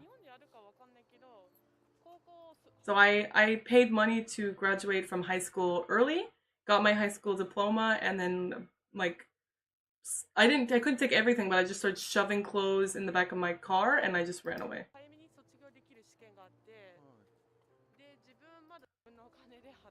So yeah. I discussed it in a stream. I didn't discuss it in this documentary, but the breaking point for me was because I had been abused my entire life, and then when I finally, I was bullied at the school too, and I was being bullied and I was being abused at home. So I was like, I just want to go to college. I just want to go to college. I just want to be an adult. Like all I ever thought about was going to college, and my biological father had put away a college fund for me, and I thought, okay, I can go to college. My dad has the money he put away for me. I'll be okay. And I pay the money out of my own pocket as a kid, which money is, you know, not all the kids have a lot of money. And I paid for that test, took the test, got my high school diploma early, and then paid for all of those college applications, got accepted to all of them, and I decided that I was going to go to San Francisco State. And on the day that the dormitory deposit or something was required, I was like, Mom, like, we have to send this off. Why haven't you sent it? And she's like, oh, yeah, you don't have a college fund. I spent that all years ago. And I was crushed. And that is probably, yeah, that is like the big, a lot of things happened to me as a kid, but I thought, like, I was always positive. And I always thought, like, once I go into college, everything will be better. I'll be on my own. I'm going to be away from my abusive household. You know, you don't really get, you get bullied in college, but, like, most people are paying a buttload of money to get there. So there really is less bullshit within the class. There's no one like, you know, bullying you in the hallways. Oh no. So that crushed me. That was like the final straw. Was like, well, I'm just being abused for like no reason in this house, so I ran away. It took me a long time. I haven't met my mom. I haven't seen my mom in a long time, but I didn't like her. Now I just think she's human, and she did the best with what she had, and she made a lot of bad decisions. But she's my only mom, and I would kind of like to meet her again and see if we can kind of rekindle something. If it doesn't work out, then I'll just be like, okay, goodbye. I tried. Bye bye. You are unfixable. Goodbye. And I can leave. But as a kid, you can't leave, which is why my mom was so terrifying to me as a kid. And I would run away to the police multiple times throughout my childhood and try to be put up for like adoption, be taken in by the state, and it never worked. So yep.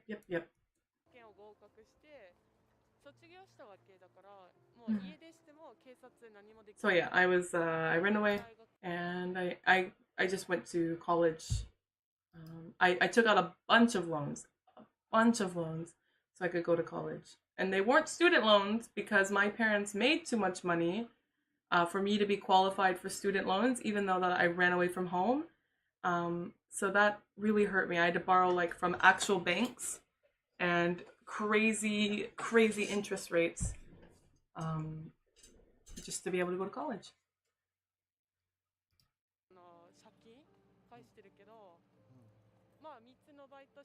So, and I worked 3 part-time jobs as a college student, and I would literally just sleep in my fucking car.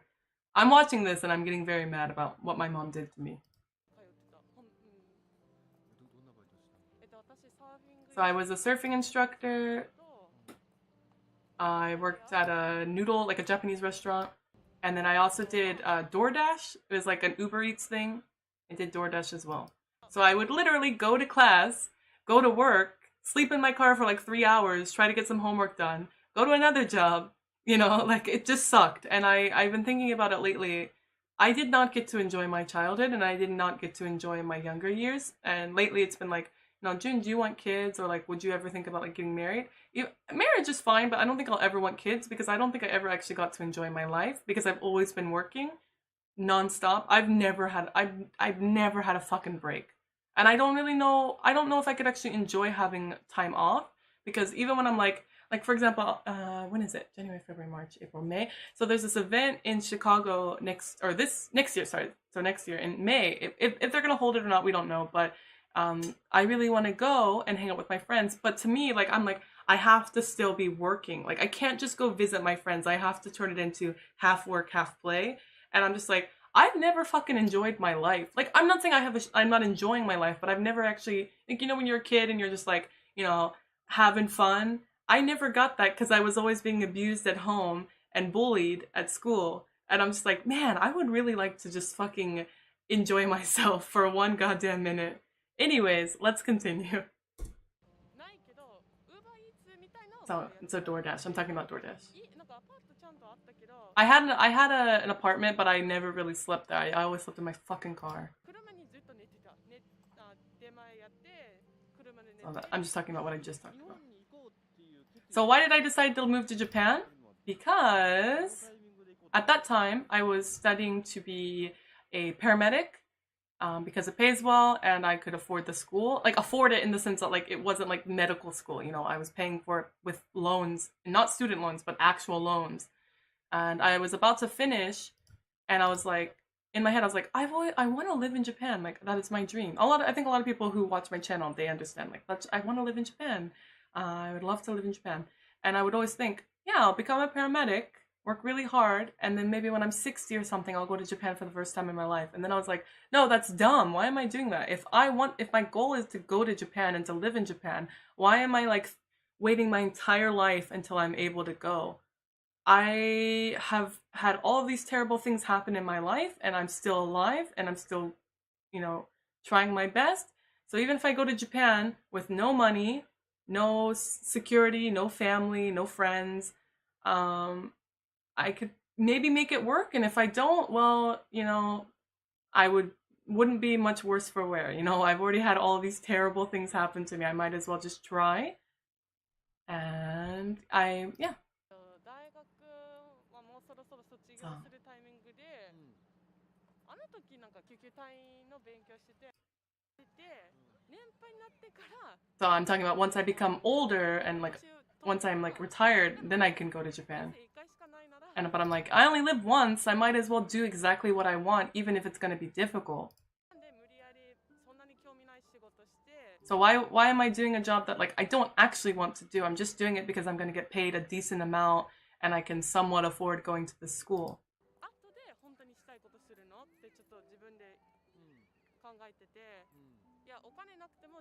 So even if I don't have a job, even if I don't have money, even if I have nothing, I might as well just go to Japan and see if I can make it work. So yeah, I was all alone. I didn't have anyone in my life to support me. I'm like, I was out of my mind. That's kind of crazy.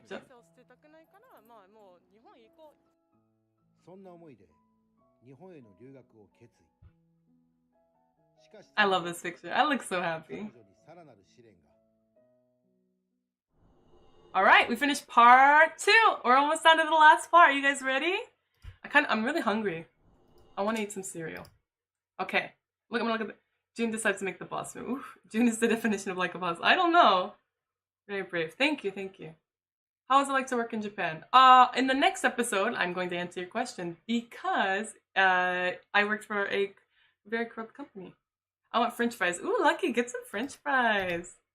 Alright, we're on the last one.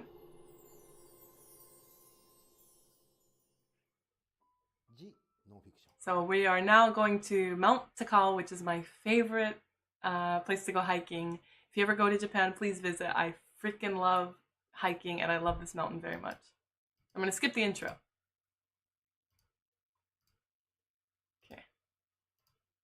Okay. Yeah, I love this mountain. You can see Fuji-san. Mount Fuji. Pick one of the cereals from the tier list. No, the cereal I like is not one from the tier list. So we show up to... I look so dorky. Why am I just like that? Because I don't have money. That jacket is actually from the ex-boyfriend that I mentioned. The one that is probably dead. So most of the clothes that I had until I joined the industry were ones that I got from exes. That pink jacket is from my mom's when I was like in high school. She's like, I don't want this anymore. Do you want it? Like everything I'm fucking wearing is from when I was in high school. Which is why I get really stressed out sometimes when I hang out with like rich people and they're like, we'll watch the documentary, but earlier I was, this past week, I was hanging out with like some rich people and they were like, oh, I don't even fucking remember the brand name, but they were like, oh, Jim, that's a very famous Californian brand. You've been there before, right? And can we go look at the store? I was like, no, I've never been here. I don't even know what this brand is. And they're like, what? And like very posh, like, this is a very famous Californian brand. Aren't you from California? Like, you know, like, are you really from California? And I was like, okay, look, like, I was poor and I ran away from home. I haven't had money in ever, okay? So shut the fuck up, please. This is stressful to me because I can't deal with your like privilege. I guess it's just annoying, you know. It's a good jacket. There's no point in throwing it away. It's warm. I love Mount Takao. I've been there so many times. So when I first moved to Japan, when I was studying abroad as a student, I lived near this mountain. And I would bike or take the train and go hiking because it's free to climb a mountain. Am I right?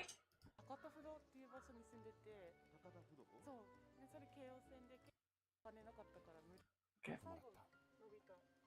So I take this dude on like one of the hardest courses because he's like, yeah, no matter any course you want. And he's like, okay, I won't take you on the hardest of hardest, but I'll take you on my favorite course, which is like not easy. But he was like, no, I'll be fine, no problem. And he gets his ass beat by the mountain. You can hear him huffing. And I felt really bad.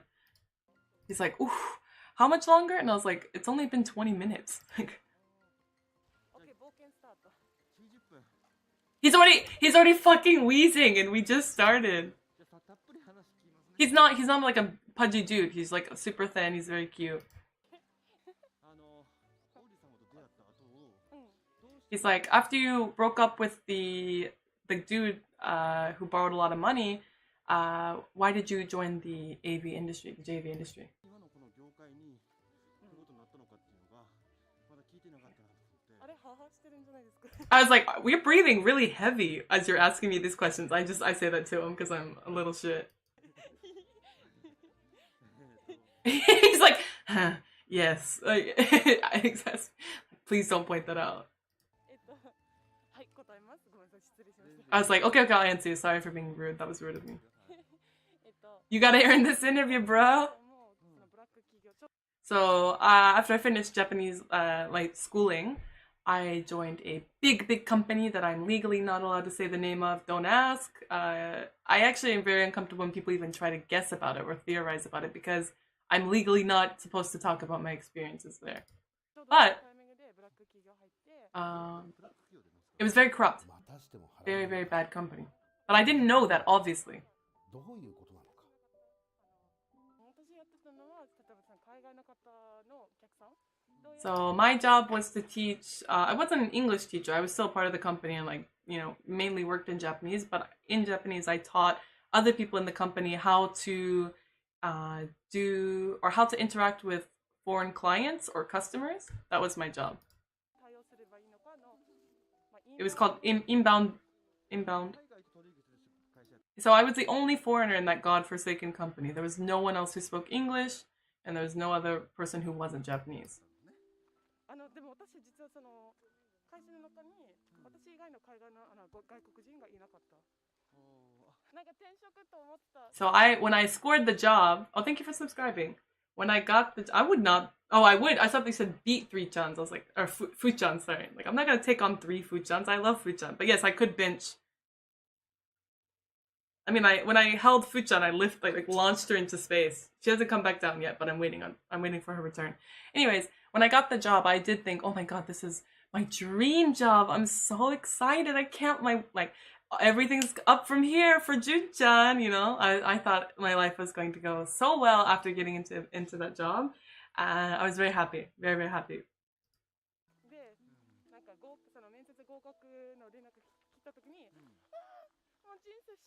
Yeah, I was like, I'm gonna be happy. I'm gonna be so happy from now on.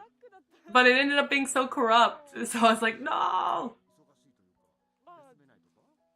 He's like, why was it corrupt? What do you mean when you're saying corrupt? And he's like, did you have to work overtime a lot and never got to like hang out or do anything in private? And I'm like, yeah, that was also a part of it, but there was also other awful things. There was some like problems, moral related, also like sexual harassment. There were some things that the company did that weren't very just. They were kind of like unethical. So I never got sexually harassed, but, and what I'm going in to talk about. So if I were, I would like beat the crap out of him is what I'm saying. But, so there was a guy and he and I were part of training the newcomers into the company. And he was this Japanese dude. Thinking about him just pisses me off. But we would get newcomers about four times a year. And every time they'd come in, he and I were part of like introducing them to the company, training them, like, you know, giving them, like, telling them like how things go in the company, their orientation kind of thing. And without fail, every goddamn time we got a new person, he would pick 1 to 2 girls and like harass them. And they would come up to me in private and be like, hey, like, Mr. B is like really touchy and like always trying to get my number and like asking me to hang out after work and like what should I do about this? Like I really want to work here, but and I was like, oh, I'll take care of it. Don't worry, that's really effed up. I'll go to management and get him and, you know, like report him. And I would report him every fucking time for 2 years and he never got in trouble because he was chummy with management or the higher ups. And so those girls would just end up quitting because obviously no one wants to be sexually harassed by some weirdo who can't keep his hands to himself. And having to deal with that, it wears you down after a while, right? Because like you're kind of powerless. Like I can't do anything about this dude because I'm doing everything that I can in my power besides like beating the shit out of him, which would put me in jail. Like there's nothing I can do after like I kept reporting him, kept like, you know, inquiring about like, hey, how did that go? Like, why is this guy still here? And no, he would never get in trouble. And even though I wasn't being sexually harassed, the people that I was supposed to protect and to like raise, train in the company and make sure they have a good time, I couldn't protect them, and that really messed with me mentally.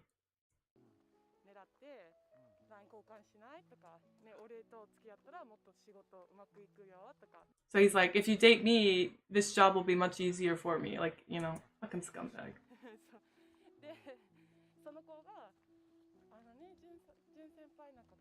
So I'm just discussing what I just talked about.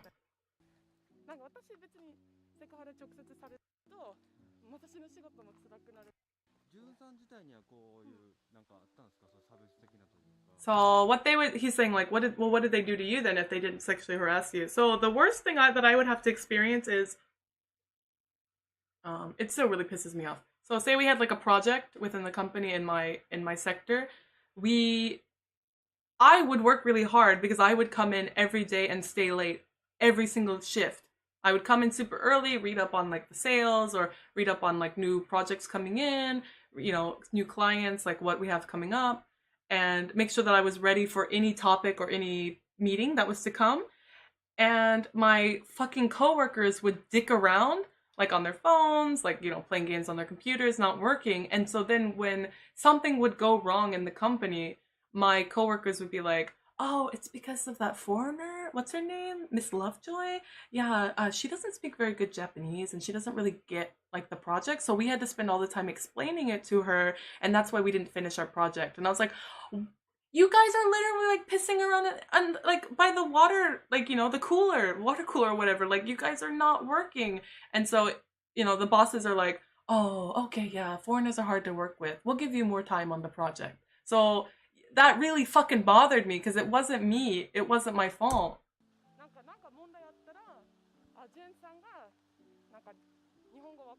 So they're like, oh, she didn't really speak Japanese. Even though they're like not coming into work, or they're like, hanging out by their desk, just talking about things that don't have to do with work. Yeah, I wasn't really able to be like, hey guys, let's get to work. I didn't feel comfortable saying that, but I was still doing my own work at my desk. And like, hey, like, when are we gonna start? And they'd be like, yeah, we'll get on that later. Like, June, go away or something. And yeah, I was used as like a scapegoat.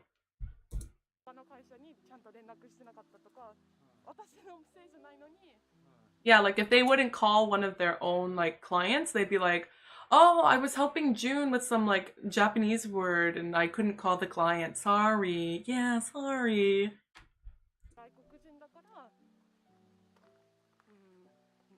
And I couldn't really defend myself because I could be like, all I could say is, that didn't happen. Like, no. But then sometimes I would need help. Like if I didn't know a word or something, or I didn't really understand like a project, I would ask for help, but that wasn't why we weren't finishing our projects. So then it became really hard for me to even ask for fucking help.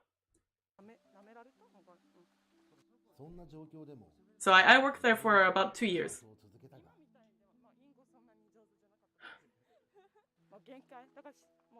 So I kept trying to quit multiple times while I worked there, but every time I tried to quit, they would be like, oh, but June, no one else speaks English. If you leave, who will be able to help us out? The company will be at a loss without you. You're such an important person on the team. And I'd be like, dang it, okay, I'm sorry. Like, I'll try my best. I'm sorry, I'll do my best. Like they would fucking gaslight me. But then there was one day where I just exploded. I just was like, I'm out. I tried to quit multiple times, but there was one day where I was just like, the Kill Bill theme? Like, it was in my mind every day, but on this day it was just like extra loud, and I was just like looking around at everyone, and I was like, what the fuck am I doing here? Like, what am I doing here? And I just get up, go to like management's room, and I'm just like, I quit, and I walk out. I just leave. I mean, like, and I can't put that on my resume, even though I worked my ass off there for 2 years, I quit on such a bad note, and didn't put like 2 weeks. I quit very like informally, so whatever. Look at me eating the little nuts in the tree.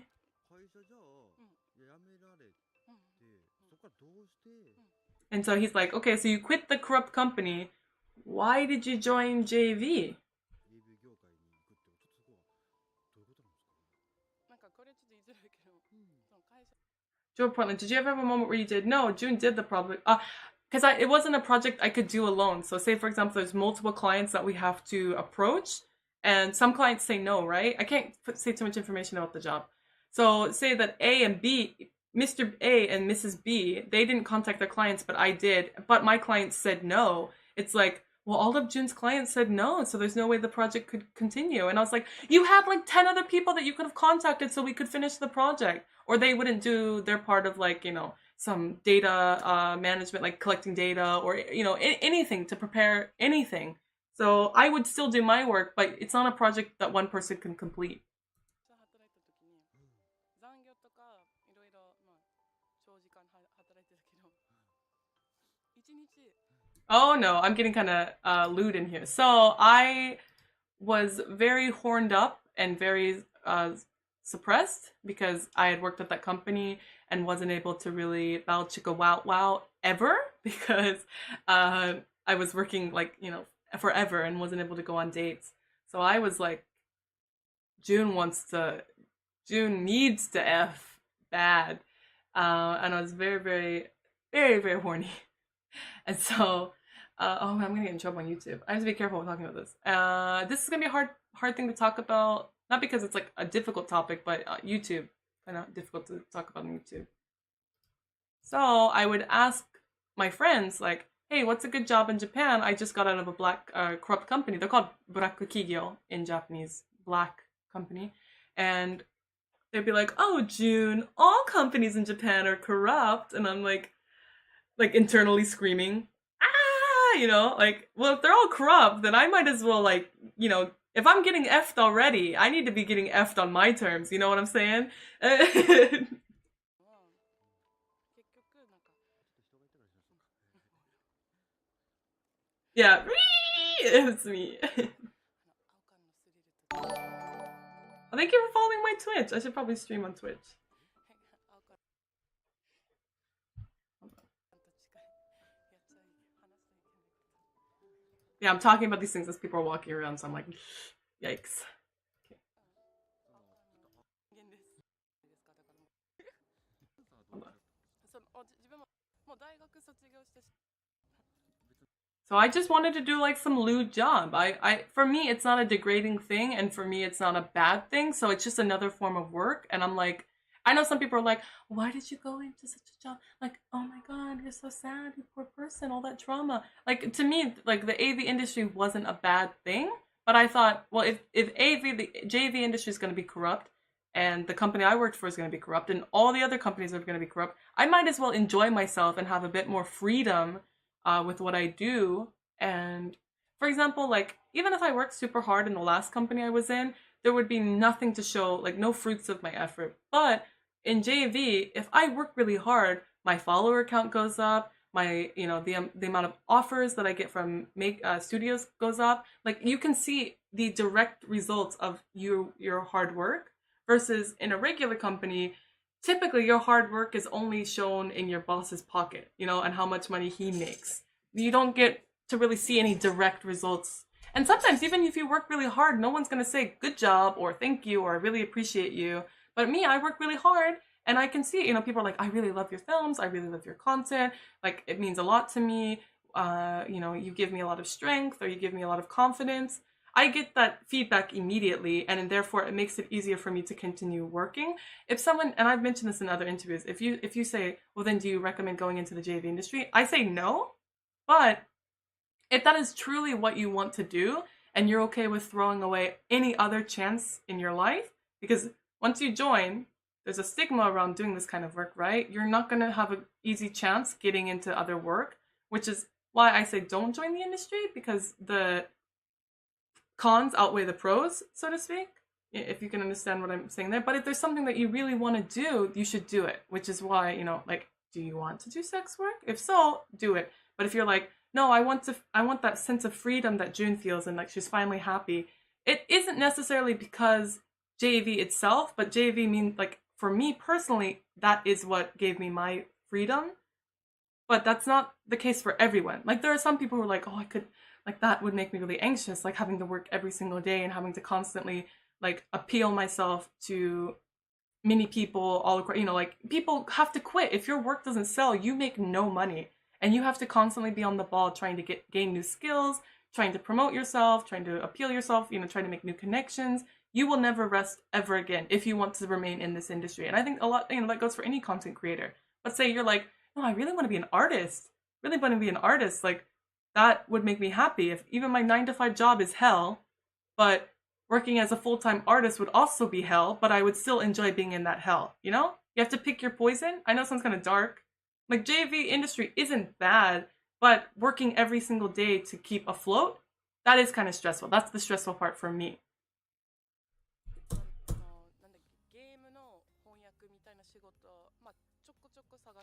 Yeah, so I did look, I originally did look for like maybe some game translating jobs, but I was like, this is probably going to be the same corrupt bullshit that I had to deal with earlier at the old corrupt company.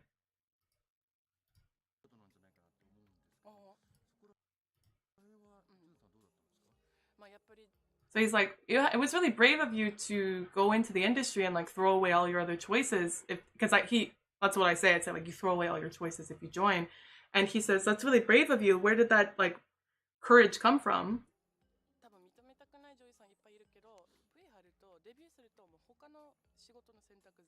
So yeah, you give up your other options is what I'm talking about. I can't go back to my other company. So if anyone, like if I worked in a daily like 9-to-5 job and they found out that I was even if I try to go into that company now, if I leave the AV industry, they'll be like, oh, you were an AV actress, and then I just get fired. So when I decided to join the industry, I was like, it's all or nothing, baby. Like let's just try my best. Like, but I have nowhere else to go after joining the industry, so I better make it count. So that like it wasn't fear, but it was like like when you're like running, like in those games they're running, or like in those movies, and behind them the floor is like crumbling. Like if they go to like an ancient ruins or something, and they take the treasure, by me taking that treasure, and then the walls and everything starts crumbling around me, and I have to escape. That's what it feels like. But that might not be the best way to describe it. But I have to constantly be on my toes. But I have this treasure, which is my freedom, and I'm happy. But you never get to rest again. And that's like a self-propelling machine in a sense. Like that's how I keep going, because I enjoy my work and I want this treasure, but behind me the floor is like crumbling, so I have to keep moving.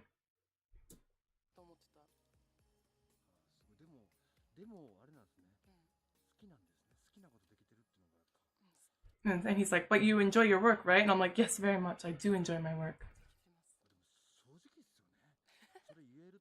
He's like, it's really cool that you can say that with like so openly and honestly. And I'm like,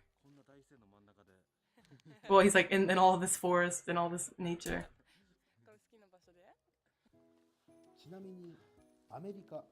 You can hear him fucking like, oh,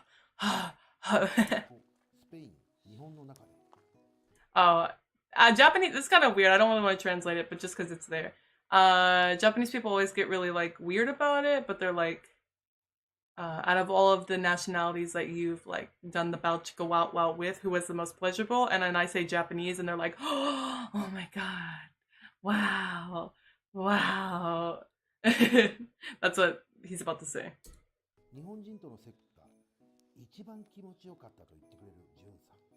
Look at me drinking my little Pocari Sweat. And I'm like, it's not the end all be all. It's just for my, and that's what I'm saying. Like, it's just my experiences. And if I had to say, it was Japanese. So Japanese people, they have a lot of fetishes, and they hide that side. So once they show it, it's like really exciting to me. Oh, thank you for donating. Oh, wow. Thank you, Will. Thank you for supporting my channel. Oh yeah, where's the donation goal? I'll put it up here. There we go. Sorry, I hit it. Sorry, it's not very good. Okay. I like it when like, if you're always like horned up on like visually and always like talking about it, it's less exciting to me than if you're like, you kind of hide that side of you and only show it when you're like in a private setting. That's super exciting to me personally. And that's what I talk about. And a lot of Japanese people are shy and they don't really reveal that side of themselves until you really get to know them. And then it's like, oh, chicka wow wow. 私も変態ですって Okay. おじさんがいて、あれ結構好き。そのギャップ。日本人って変態多いんですか？例えばどういう変態？ Okay. まあ同 S とか同 M が多いし、なんか Here we go. 人が来ました。 There's like people walking around. 青缶風インタビューに興奮するジュンさん。やっった時に前戯が全くなくて、まあつまらないわけ。 So there's not a lot of foreplay. Or at least I didn't experience a lot of foreplay. I have to be careful with how I discuss this. つまらないって意味。でも日本人とや But within Japanese, as a whole, it's always difficult discussing this because people take it like, I do it, you know, like some person in America is like, I do foreplay. Like, I'm not talking about you then. And also, I've never met you, so you're not a part of my personal experience. Thank you for following my Twitch. Thank you.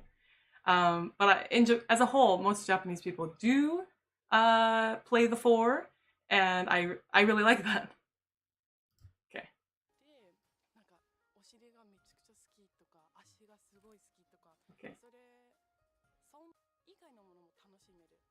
なんか足舐めたいとか、脇舐めたいとか、頭とか。 So, okay, maybe a little bit too, man, how did they get away with posting this on YouTube? I don't feel comfortable discussing that. They're just talking about how, like, the armpits become really exciting, or the, like, knees or, like, feet become really exciting.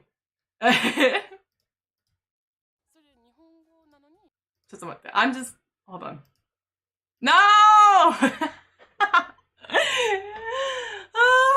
番トップだと思います。 誇りに思った方がいい。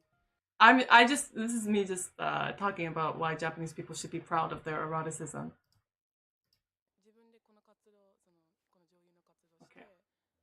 男性だけじゃなく、なんか女性 Scandalized, Kiritama, don't read them. 自信を持ってたらいいなと思います。 Can't believe they uploaded this. 全然コンプレックスもいらないし。 I'm just like, you don't need to be like ashamed of your sexuality. Like, you don't need to have any complexes about it.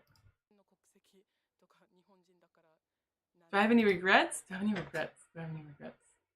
I regret not learning Japanese sooner. I regret listening to people say like, oh, you shouldn't like, you know, make a YouTube channel. Like, you know, you shouldn't do streaming. You shouldn't like learn video production or any of that. Like when I was younger, like in high school, I was like, this looks really fun. I want to do it. But I would like listen to like my parents or the other adults in my life that are like, artists? There's a reason they say starving artists. But then like now it's such, you know, online, you can sell your art online very easily. Making a YouTube channel, anyone can do it, right? And if you put in the effort, I truly believe that you can make, even if you can't make a lot of money through YouTube, you can still have a good viewership.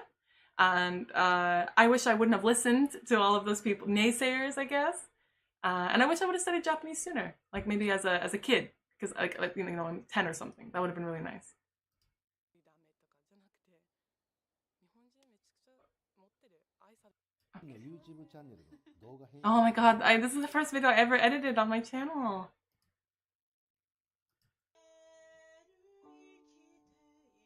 そんなジュンさんの今の目標は？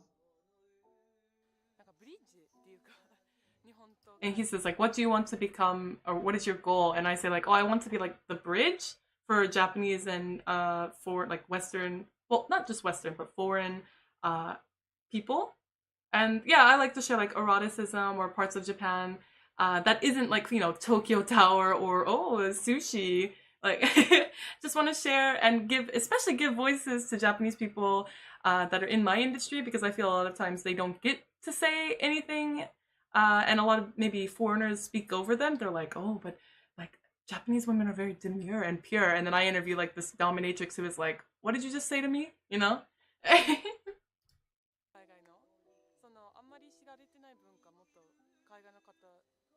I can't believe they're playing. How did they get the rights for this song? They're playing like this. Am I allowed to have this music on my channel? Hold on, I'm gonna mute this. They're playing a song that I don't know if I have the rights to. I muted it. Ero bridge. I want to become the erotic bridge is what I'm talking about. になれたらいいな。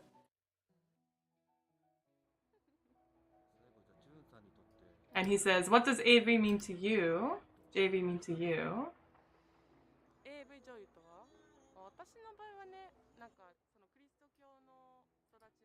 So I'm just like, I was raised as a Christian, and I also had feelings for girls from a young age. So I can now live as, and I said, for me, JV allows me to live as who I am and live in my own way, like my own personal way. So there's within the JV industry, I don't really have to deal with like any prejudice, because it just feels like a big family of a bunch of like perverts. And no, we're not like, doing each other. It's just like I don't have to like explain myself, and I don't have to say sorry for liking women. I don't have to say sorry for like, like traumatic experiences. Like they get it and they accept it, and it just feels like I can be me without having to apologize, without having to explain anything, without, having to like validate myself. Like I don't have to feel guilty, I can just enjoy myself and enjoy making content. And as a kid, it was always like, you can't do this. The Bible says you can't do this. I say you can't do this.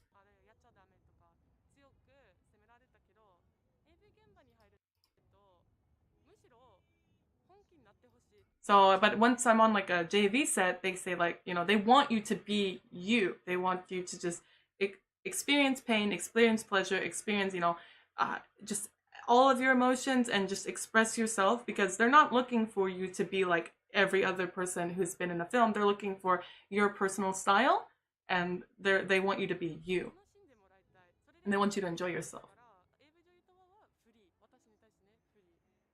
So I feel like for me, JV is freedom.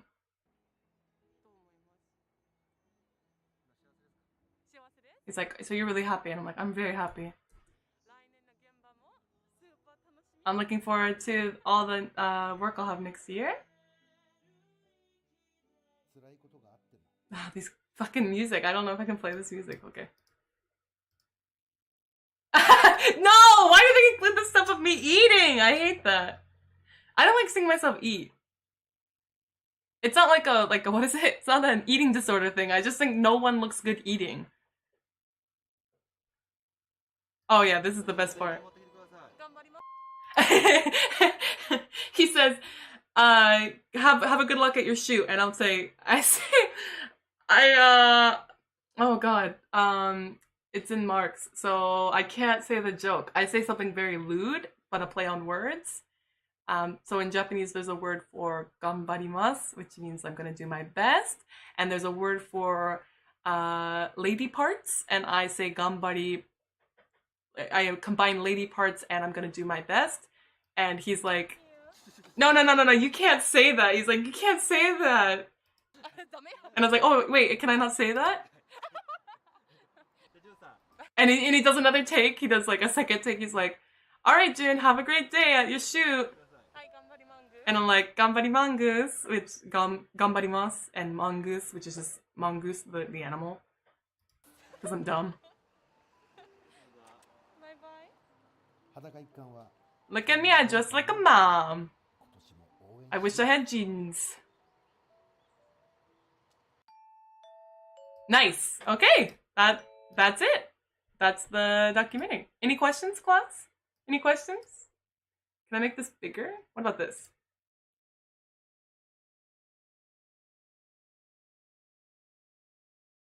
Merry Christmas, G. Thank you so much for sharing your story. You're an incredible human. No, what? Thank you so much. Oh, to you and your amazing Discord family. Lots of love. Thank you, G. You also have a Christmas present on the way, so please look forward to that. It might not arrive by Christmas, but it can't be helped. And I love you very much. Thank you so much for your support always. We'll just do this weird like FaceTime, where it looks like I'm FaceTiming you guys. Let's open it up. Thank you so much, Bamboo. Thank you for sharing with us, and I wanted to support your channel and the continuation of future content. Bamboo, thank you so much. Merry Christmas. Thank you guys so much for supporting my channel. I really, really would like to make a lot of really nice content next year. I have a lot of ideas, and I always like getting feedback for what kind of content you'd like to see. And I'm glad that I got to share my story with you guys in English. When I first made my channel, I was like, I never want to talk about myself. I just want to interview like people and have them share their story. Like talking about me is like well, I already know what I went through. It's very boring. I don't want to like, you know, because I would edit my videos. I'm like, I don't want to hear my own voice. I want to like interview someone and hear what they have to say. Futchan, thank you for being so kind and open today. Futchan, no, thank you. I'm so excited to spend time with you soon. Merry Christmas and Happy New Year. Merry Christmas and Happy New Year to you as well. Thank you so much. Anon has tipped $20. Thank you for sharing your story. You guys, what the fuck? Thank you. Thank you so much. Seriously, thank you. It's difficult to talk about the bad things I went in my life, but what I really hope is for two things. One, I hope that no one watches my documentary and is just like, wow, I should join the JV industry. That is not my goal when I share these interviews or when it's not that I think the JV industry is bad. It's not bad. There are bad things about it and I talk about them openly, but Ganbari Mongoose. Stop it. Merry Christmas. Thank you for sharing with us. You're so freaking Devin. Yeah, thank you guys. I'm really grateful for Fuchan, Devin, Bamboo, Chi. You guys, I love you very much, and you guys help me all the time in the Discord. I love hanging out with you. I love all the joking we do. But what I was mentioning, I like talking about human sexuality not because I think everyone should be behind the camera or like making OnlyFans or doing Fantia or whatever, or Fansly or whatever. I just want people to be more comfortable in their sexuality and not feel so much shame, and to be able to express themselves and enjoy themselves. That's my goal with my interview series. Kaiju, thanks again for all of your content and your amazing interviews and just sharing your life. Thank you. You really are on the right track, and I know that people will realize how culturally important it is. Oh my god. Thank you guys. Thank you. Culturally important? I don't know, but I do like making my interviews and I really appreciate it. And thank you so much. And if I could be like a source of like confidence or support or inspiration for someone, that would mean a lot.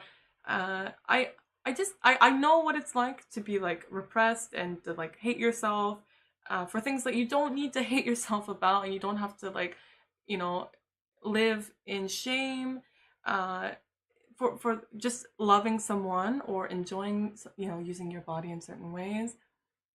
So, Ozzy, thanks, June. I can only echo what everyone has said and that we appreciate you so much. Thank you guys. And Z, thank you guys so much. Oh my god, my editing costs. Look at that. Thank you guys for supporting my channel. I'm gonna pay my editor. Thank you. Bamboo, thank you guys so much. I forgot to say Merry Christmas, so you donated again. I love you guys so much. Thank you guys so much. Thank you. I went through a lot as a kid, but I do feel much better, and I'm okay. I'm okay. I feel like I'm able to deal with bad things as they come, and I don't have a lot of like a support network, but I do have really good friends, even if they're 1,000 miles away, and I love them very much. And Merry Christmas to you guys. To be honest, this is the best time to have content like yours out there, so know what you are achieving. Thank you. I couldn't sub right now, but we'll definitely in the future. Not a problem, Strillis. Thank you. Amy, you're so inspiring and strong, June. Thank you for sharing this with us. I'm so happy you called me. You are my friend. We're meme friend. Like, this fucking snarling meme is us. Mary Chrysler and happy Colonel Angus. Thank you guys. Elias, thank you for becoming a member. If you have any questions about the documentary, I'm able to answer because it's only 2. Oh my god, you guys are showering me with love right now. I'm going to cry. And not because I don't know if my ex-boyfriend is dead or alive or not. Jin, as much enjoyment as I got out of your AV work, your stream tonight is inspiring. Thank you. I hope to find your degree of courage chasing my own ambitions. Godspeed to you. I know you can do it. You're going to do great things. Wagam waifu. I like how you said it, by the way. Thank you so much, Colonel Angus. Yes, Colonel Angus, dude. That's what the Christmas spirit is all about. Yeah, this love. Showering me with all this love. I want to eat some cereal and just answer any questions if you have any questions about the documentary or any of the topics. Copics are markers. Copics, I guess. How long do you anticipate being in the JV industry? So I think I've gotten to a good point where I am AV actress, sub, like other things. Like I don't just do AV, and that's not the majority of my work, but it's still part of my work. So I will be in the industry as long as they will have me. I don't really have to leave the industry. My agency allows me to do whatever I want. I have free reign. I don't have to, like, if I say for example, find television work or YouTube work or collab work or voice acting work, I can do that work and I don't have to give a cut to my agency. So I don't, and I never wanted to be just an AV actress. I like doing all sorts of things. I like working with all sorts of people. Kiritama, do you find it hard to open more about parts of your life during documentaries or interviews, or has it gotten easier with time? It was fucking terrifying to talk. I think honestly because of talking about it with people in the Discord helped me become okay with it. It wasn't because I did multiple interviews. It's always terrifying talking about it because I'm like, is this okay to talk about? Like, will people think, like, because I always hated it. I mentioned it in the documentary or during the stream, but I hate it when I'm like, yes, I had a very traumatic upbringing and I was like abused, assaulted, and people are like, well, that's why June likes, Bao Chicka Wow Wow, why they like, they're very hypersexual. And I hate that because I mentioned it in the stream earlier, but people use that for other women, if they like sex or they enjoy their sexuality, it's like, well, they must have had like, a terrible, terrible childhood.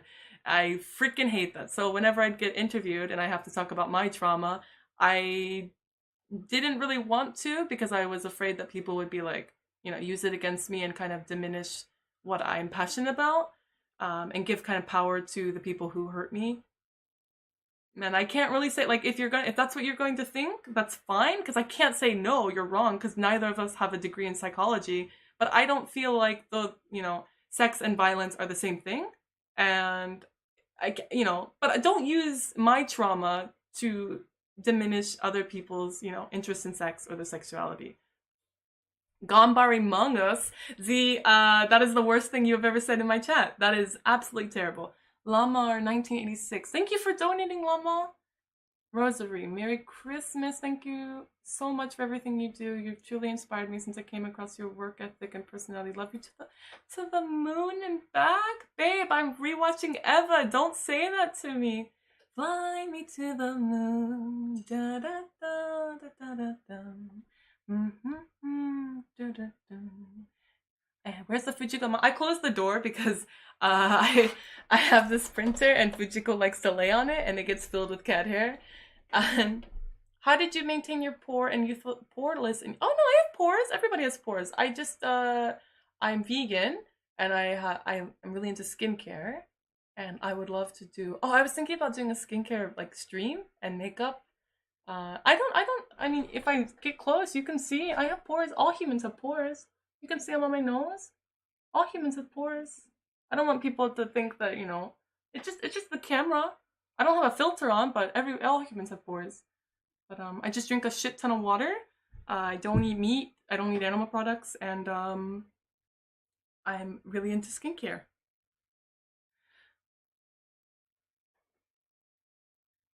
Thank you, Leafy Swords. Thank you. So you are going to do your lady parts. I don't know what that means. You must be responding to something I just said.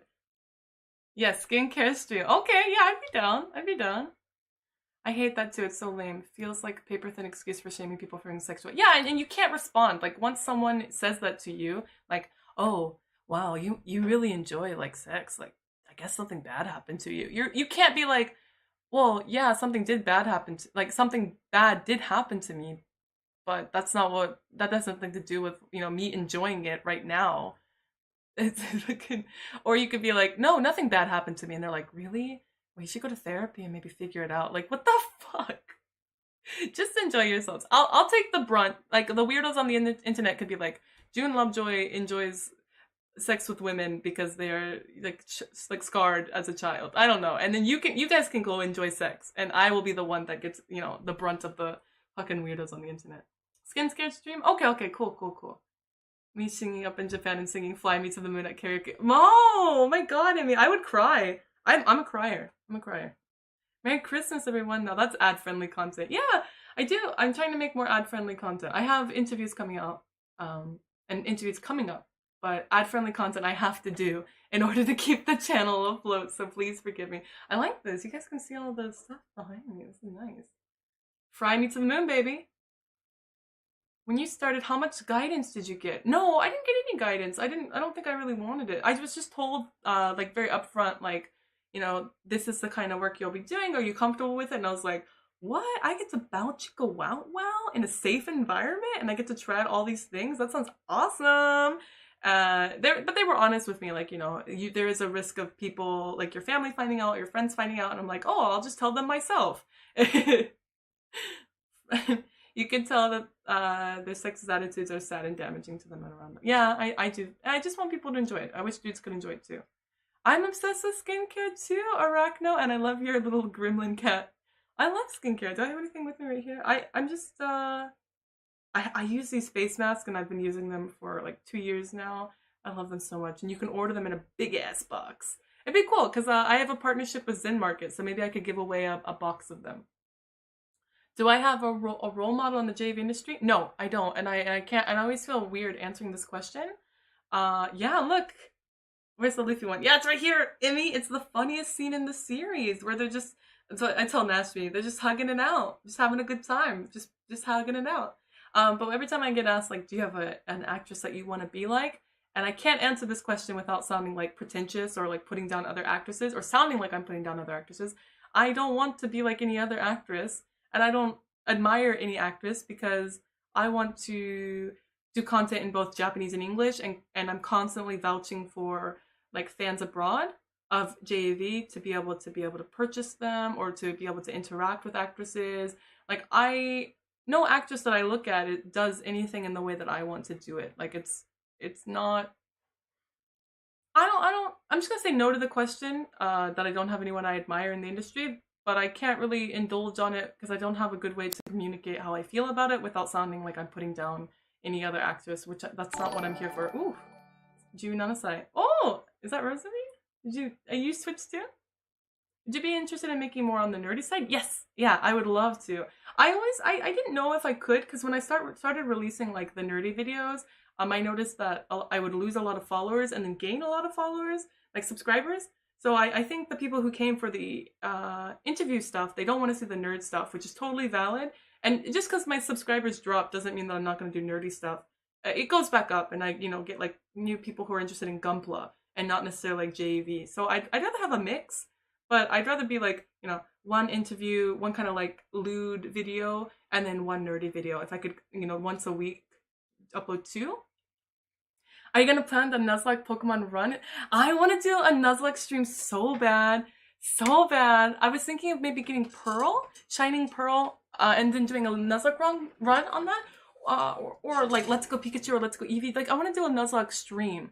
Because I used to stream playing the Pokemon games, and I was like, it'd be way more fun if we could do like a Nuzlocke run and get like invested. Because like I also draw, so I could like make comics of it too. I love both. I'm an old otaku and like JV. Yeah, I totally get it. I mean, nerdy as hell. Like look at this. You guys can see it pretty well since it's not nighttime. This is my collection. So I love Snubble, love Chansey. These are my super rare items in here. And at the bottom, it's Misdreavus. Can you see the bottom if I raise up the camera, or does it not reach that?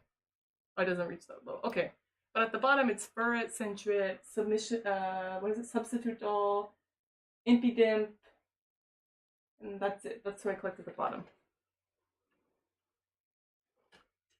I love seeing niche stores.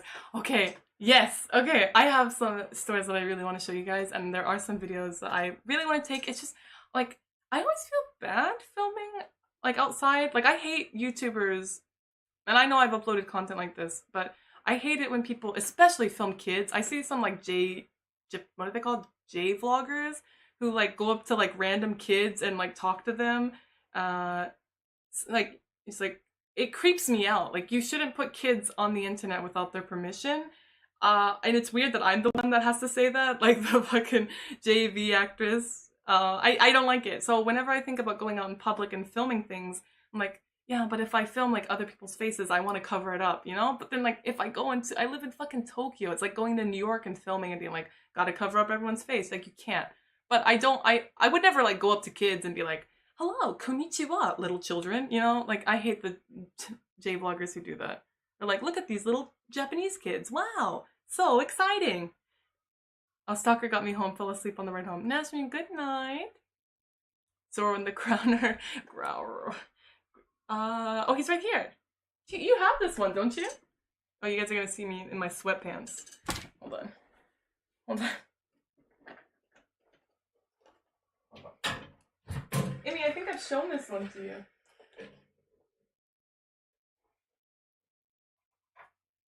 Actually, Amy, I'm not gonna show you the big one. I'm gonna show you.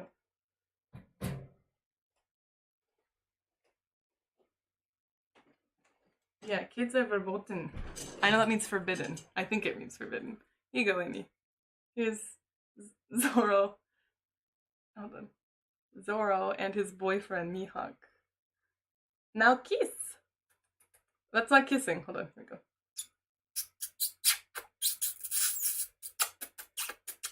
Hi, that's the content of like any chopper figures? Oh wait, no, there's a lot of sorry. Thank you for sharing. So I have a lot of questions, but we'll just start with these. Okay, do you draw? Are you still passionate about art? Yes, I do. I still draw, and not as passionate. Like when I was a kid, that's what I wanted to be, was an artist, and I thought I was gonna be an artist when I grew up, but I had to work 3 jobs and go to college all by myself, so obviously could not draw very much. But I am getting back into it, and I would like to do like a cozy drawing stream. And thank you, Shadowman. I recently, because I have been going to more art galleries recently and like drawing a lot more, but nothing. I don't really have a way to set up my iPad yet to show you my art. But I would like to do some art streams with you guys. Maybe we could like draw at the same time. When I was a kid, there was something I was really obsessed with doing with my online friends. It was like we could all draw. It was like draw pile, like oekaki chat. It's like a Japanese site where everyone could draw at the same time and you could save those images. I think that would be really fun. I would have to do maybe Discord members only because I don't want people like, you know, drawing freaking swastikas or something and get my channel taken down. But kissy kissy. Oh, we have to draw. I would like to draw a pile. That'd be fun. That Junanasai immediately made me think of Hosho Marine. I wonder. Oh, Marine, I would like to collab with her, but VTubers, I would like to interview them. That'd be really fun. I know Marine. Hosho. They're, in my industry, we cosplay VTubers sometimes and do like those kind of films, so someone cosplayed Marine.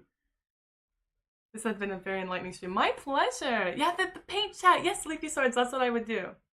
Nice. Oh! Who's my favorite wrestler? It's hard. Okay, I like Evil a lot. I like El Desperado. Hiromu's really cool. Who's my favorite though? Okay, it's gonna change. But last night when I saw Evil was really cool. Also, I like it. Okay, this is not about the documentary. I will answer any questions about the documentary. But last night I went to go see New Japan Wrestling, and I love it when the wrestlers like don't even wake. Okay, let me set it. Sorry. Okay, so there's the ring, right? And the wrestlers come out one at a time, and on the big projector it's like their introduction video and their name. I freaking lose my monkey brain when they just start beating the crap out of each other before the introductions are even over. So it's like, and in this side of the ring, Nashmi, like, you know, fucking Nashmi, I think he's watching right now. And it's like, Nashmi, Miami boy, Chinese emperor. And then I show up, and my introduction is like, weighing in at very thick, big butt. And I just start beating the crap out of Nashmi before my introduction is even over. I lose my mind. I think that's so funny. Or, like last night, the Torture House guys, they won.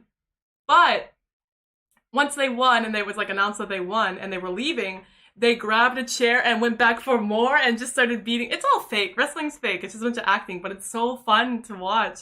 It's like, oh my god, like they won. They weren't even being like bitter losers, like sore losers. They were being sore winners.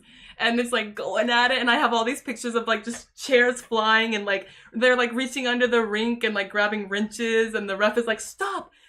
And they're holding down the ref and just being like, oh my god, it was so awesome. So awesome. I loved it.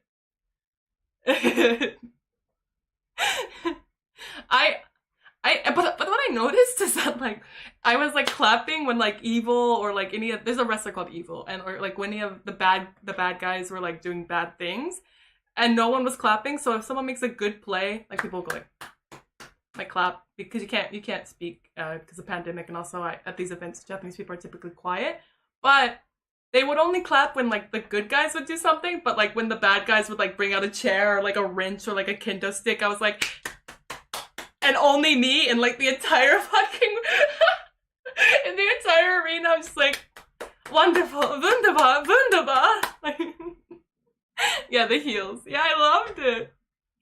I loved it. Okay. I will about the draw pile thing, Joy. I loved it. Good guys are face and bad guys are the heels. Okay, I only knew about heels. I didn't know about the word face. Thank you. You can beat me in a fake fight, but Nashmi, you are literally like 4 feet tall, Nashmi. I just have to sit on you. And you would be like, the ref would be like, where did he go? Well, Nashmi isn't in the ring anymore, so it looks like June Lovejoy wins by default, and I would just win. You're just a tiny little dude. You wouldn't... I don't know. Like, I don't know why you'd even pick a fight with me. That's exactly what he wants. Don't give it to his plan. Have I ever been recognized in the audience? I've only been to one. I get recognized at the Gundam store. There's a Gundam base in Odaiba. And one time I went and this fan, like I was just looking at like these limited exclusive Gunpla.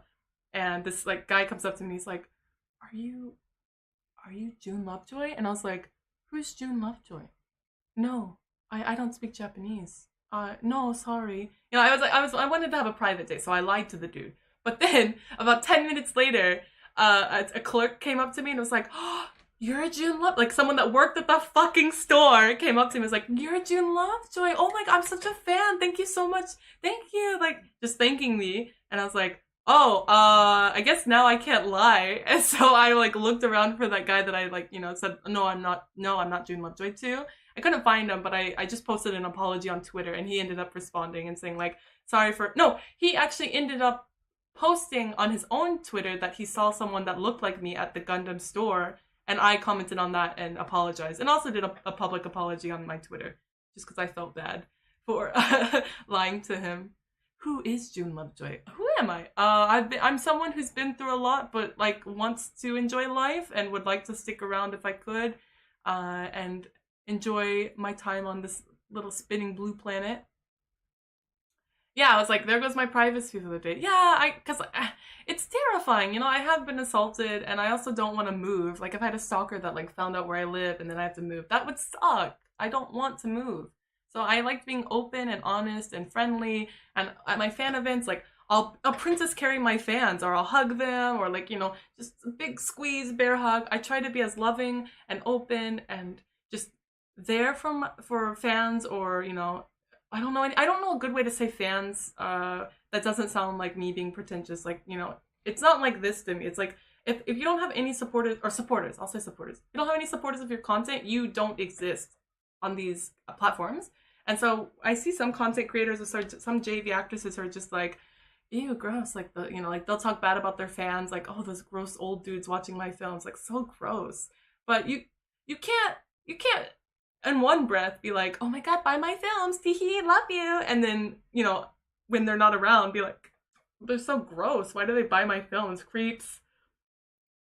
You have to be grateful and thankful and constantly, like, interacting with supporters or fans, and letting them know that you are happy that they enjoy your content. You can't, what the, like, oh great, those losers are watching my YouTube videos again. You can't do that. You can't act like pompous and, like, assume that everyone will always support you. Like, there are millions of YouTubers, there's millions of content creators. You will be replaced, and while you have these supporters, you should take care of them and be as kind and thankful and gracious as you can. So, I love Gundam, but I also love chili, so I discovered Gundam. What is chili? There's Gundam chili? What is that? Do you guys mind if I get some cereal? Because it's a really cool cereal. I've sent some to someone in this chat before. If they're still here. I think I sent Fuchan some. Yeah, it's my favorite cereal. Just gotta be careful about parasocial relationships. Yeah. But I do want to be as open as possible. Let me get some cereal. I'll be right back.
What up?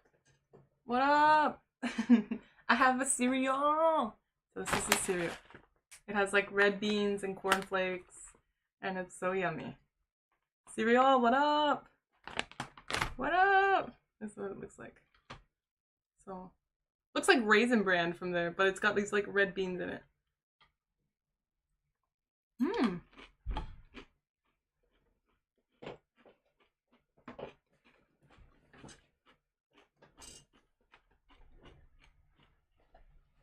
What's my milk? I typically like more milk than cereal.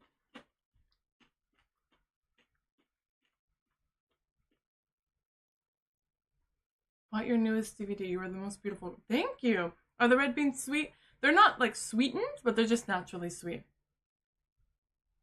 Have you ever thought about going on Trash Taste? Yeah, of course. I would love to, but like they have to invite me. I can't. I guess I could be like, hey, would you like to have me on as a guest? I guess I could.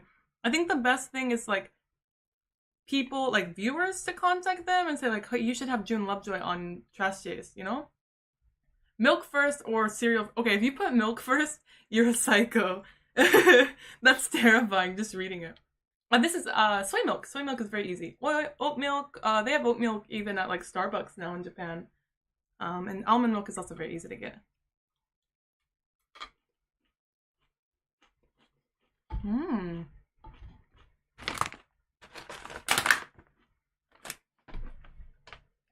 It's so good.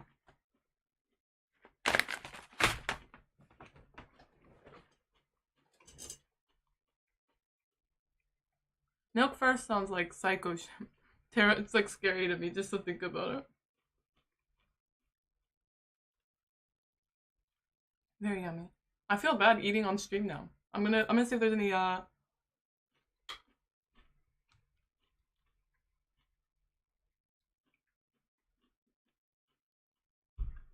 You got startled by me saying, what up?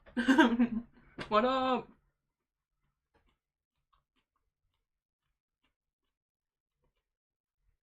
Let me look at the questions. If there's any questions. Sorry if I missed any questions. I'm gonna look.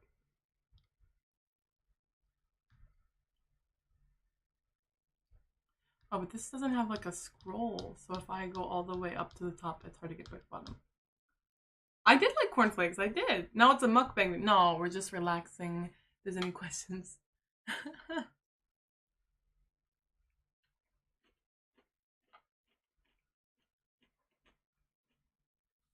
Oh my god, Bleach. I've seen Get Out. I really like that movie, but I did forget about that. She's like, it's the girlfriend, right? And I think she's on her bed and she's eating them separately.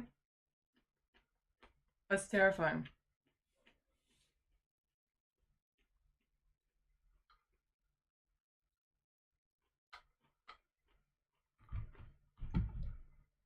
What can you expect from me in 2022?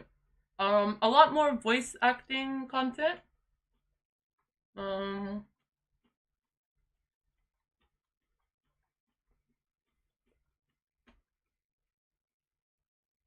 More cosplay. I'm gonna work really hard to go to Chicago in May. That'll be my first time back in America in like 7 years. I don't really know. It's gonna be insane for me. But in order to go to Chicago, I have to save up a lot of money and work really hard. So I will do my best because like it's not just going to Chicago. It's coming back and not being able to work for 2 weeks because there'll be the quarantine, right? So that'll be kind of intense.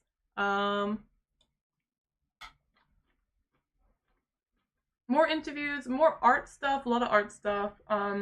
If I'm lucky, some rope stuff like shibari or kimbaku. I want to go to a Combo Breaker, which is in Chicago in May.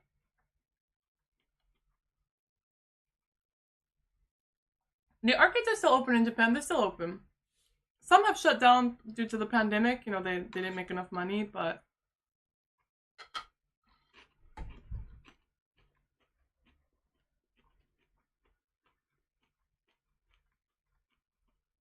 Nanachi, konnichiwa. Am I into fighting games? Yeah, I like fighting games. I'm not very good at them, but I like them. Thank you for subscribing. Thank you guys. When does my next movie come out? I have a movie coming out in January. which I'm psyched for. If you want to get a signed copy, you can DM me. It's like $60 for a signed copy, or you can just get a digital copy for like $20.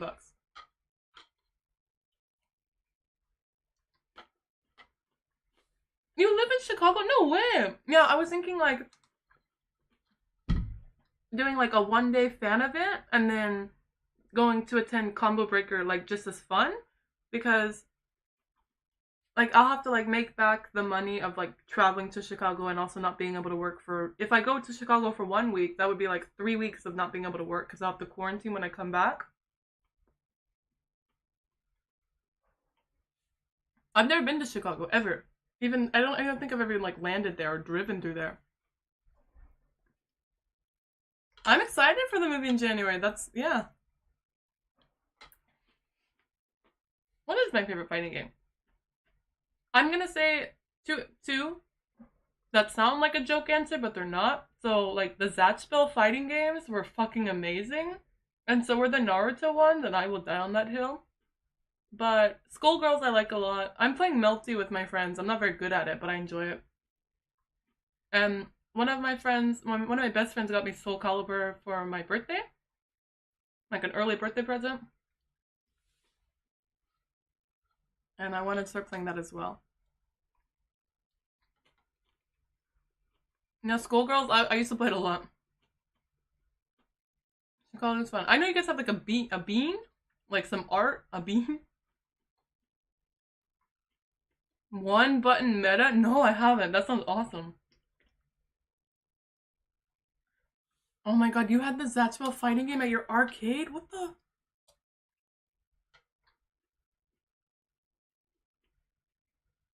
Yeah, I play Melty, but I suck at it. Do not think I'm good at it.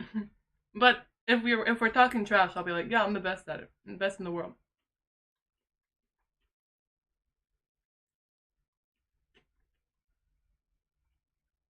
Yeah, the Naruto fighting games were good though. Like I played Zabuza and they were good. Oh, if Bamboo likes Dive Kick, I'll play Dive Kick. No, the PlayStation 2 Zatchbell. I think I also had it on GameCube. I could have sworn I had it on GameCube.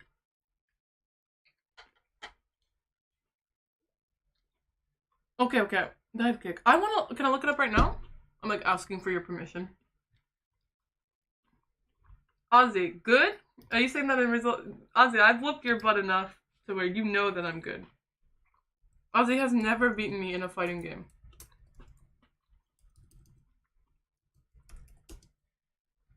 Dive Kick.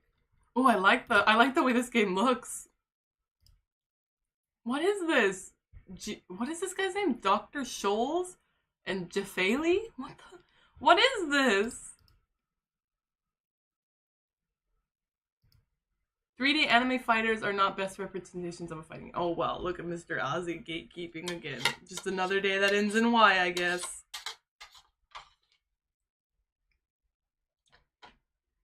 What gunpla do you look forward to in 2022?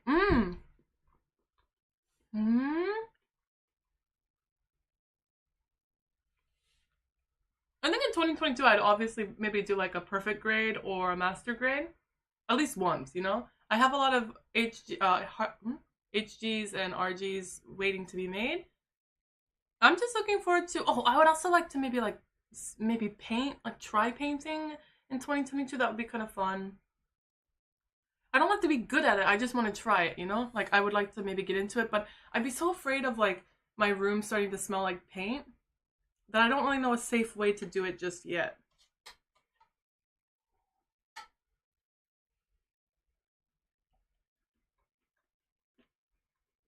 Oh, I did play Smash Bros.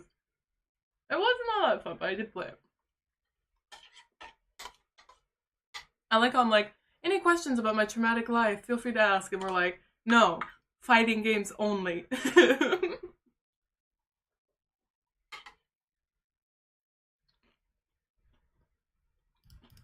I like this dive kick though. Hold on.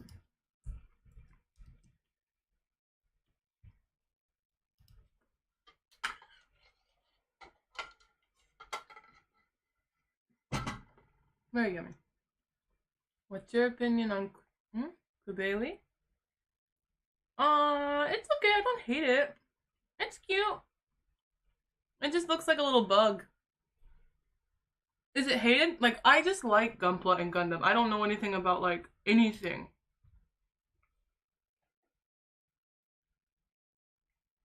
I don't... Like, a lot of the things that I get into, I'm kind of grateful because, like, I don't know what's good and what's bad. Like, I just watch pro wrestling just, like, look at him go. Look, he's got the chair. Very fun, you know? Or I just build, like, Gunpla and I'm just like, wow, neat. You know, I don't, like, have to think, like, oh, this is hated or, oh, this is liked. Oh, it's your favorite because it's weird. Yeah, it looks kind of like a bug. I like the blue one, whatever this is. Cool little dude.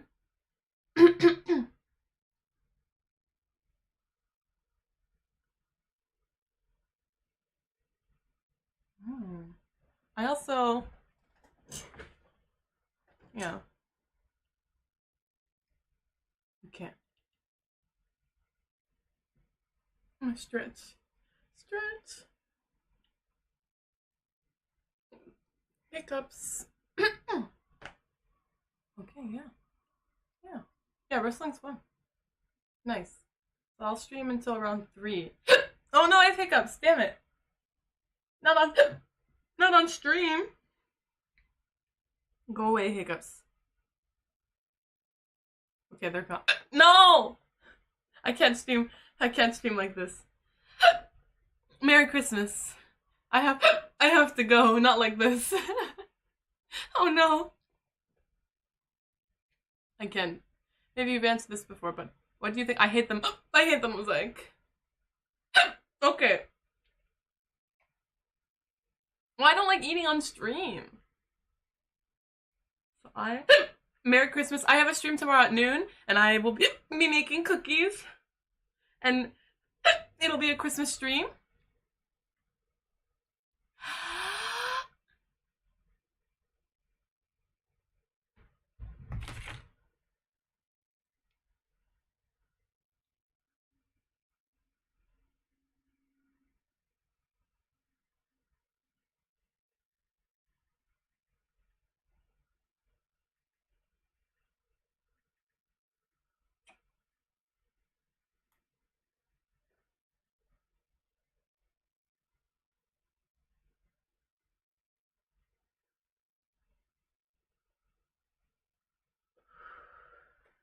Oh wow. Someone sent me a, what is this? An RG of a, I can't show this picture without, they sent me a black TriStar Zaku 2, Principality of Xeon mass-produced mobile suit.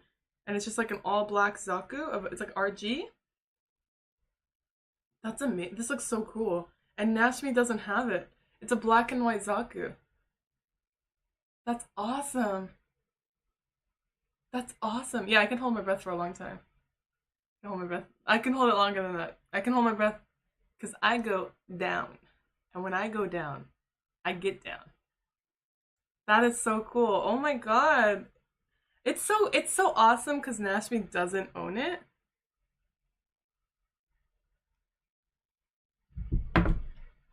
Called that. Nashmi pop up and voice chat to the second.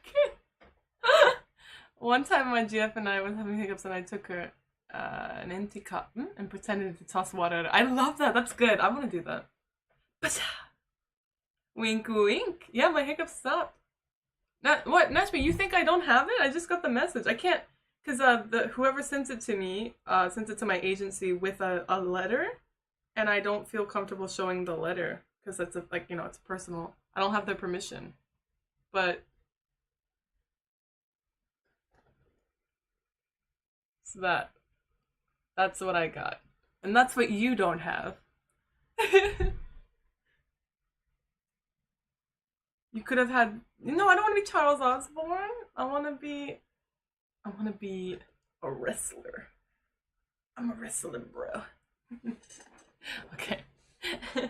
So I'm gonna go hang out in the Discord for a bit and relax before starting to go to work or just to work. And if you'd like to support my channel, please feel free to subscribe or to become a member on my YouTube channel. You get like daily, or not daily, but monthly rewards and also access to my private Discord.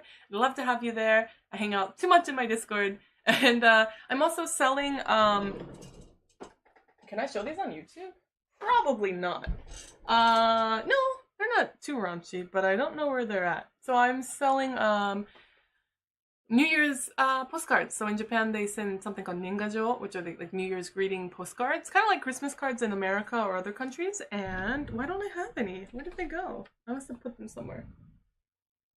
But I am selling New Year's postcards on my website, free shipping worldwide. And if you'd like to get some June merch, please feel free to go to junelovejoy.com shop page, and you can select English because I made that site myself. It's in English and Japanese, and you can shop with free shipping worldwide. And yeah, thank you so much for supporting my content and my work and coming to this stream. This is really fun. And if you have any ideas for certain streams you'd like me to do, feel free to let me know. I'm open. All ears are open. I'm excited. She already knocked on the wall? What is it? What? Before your mom knocks on the wall, like in Orlando? What? I didn't know that his mom knocks on the wall. Okay. But I will be streaming at the same time tomorrow, noon. So whatever time this stream started for you, it'll be the same time that starts tomorrow. Tomorrow will be an English and Japanese stream, and it'll be my Christmas party. I'll be having a cake that is Japanese cake filled with CBD, and I'll be making Christmas cookies. So yeah, 420 blaze it. Merry Christmas. Enjoy your Colonel Angus, and thank you for supporting my channel. Bye-bye. See you guys. Thank you for your support. Bye-bye. Be safe. Okay, bye-bye. Yeah, CBD's legal here. We have some good shit too. I'm sponsored by a CBD company, but it's not where I got the cake from. I'm not sponsored. I'm partnered with one. Okay. Bye-bye. Thank you for the donations and thank you for the support. Bye-bye. Merry Christmas. Merry Chrysler.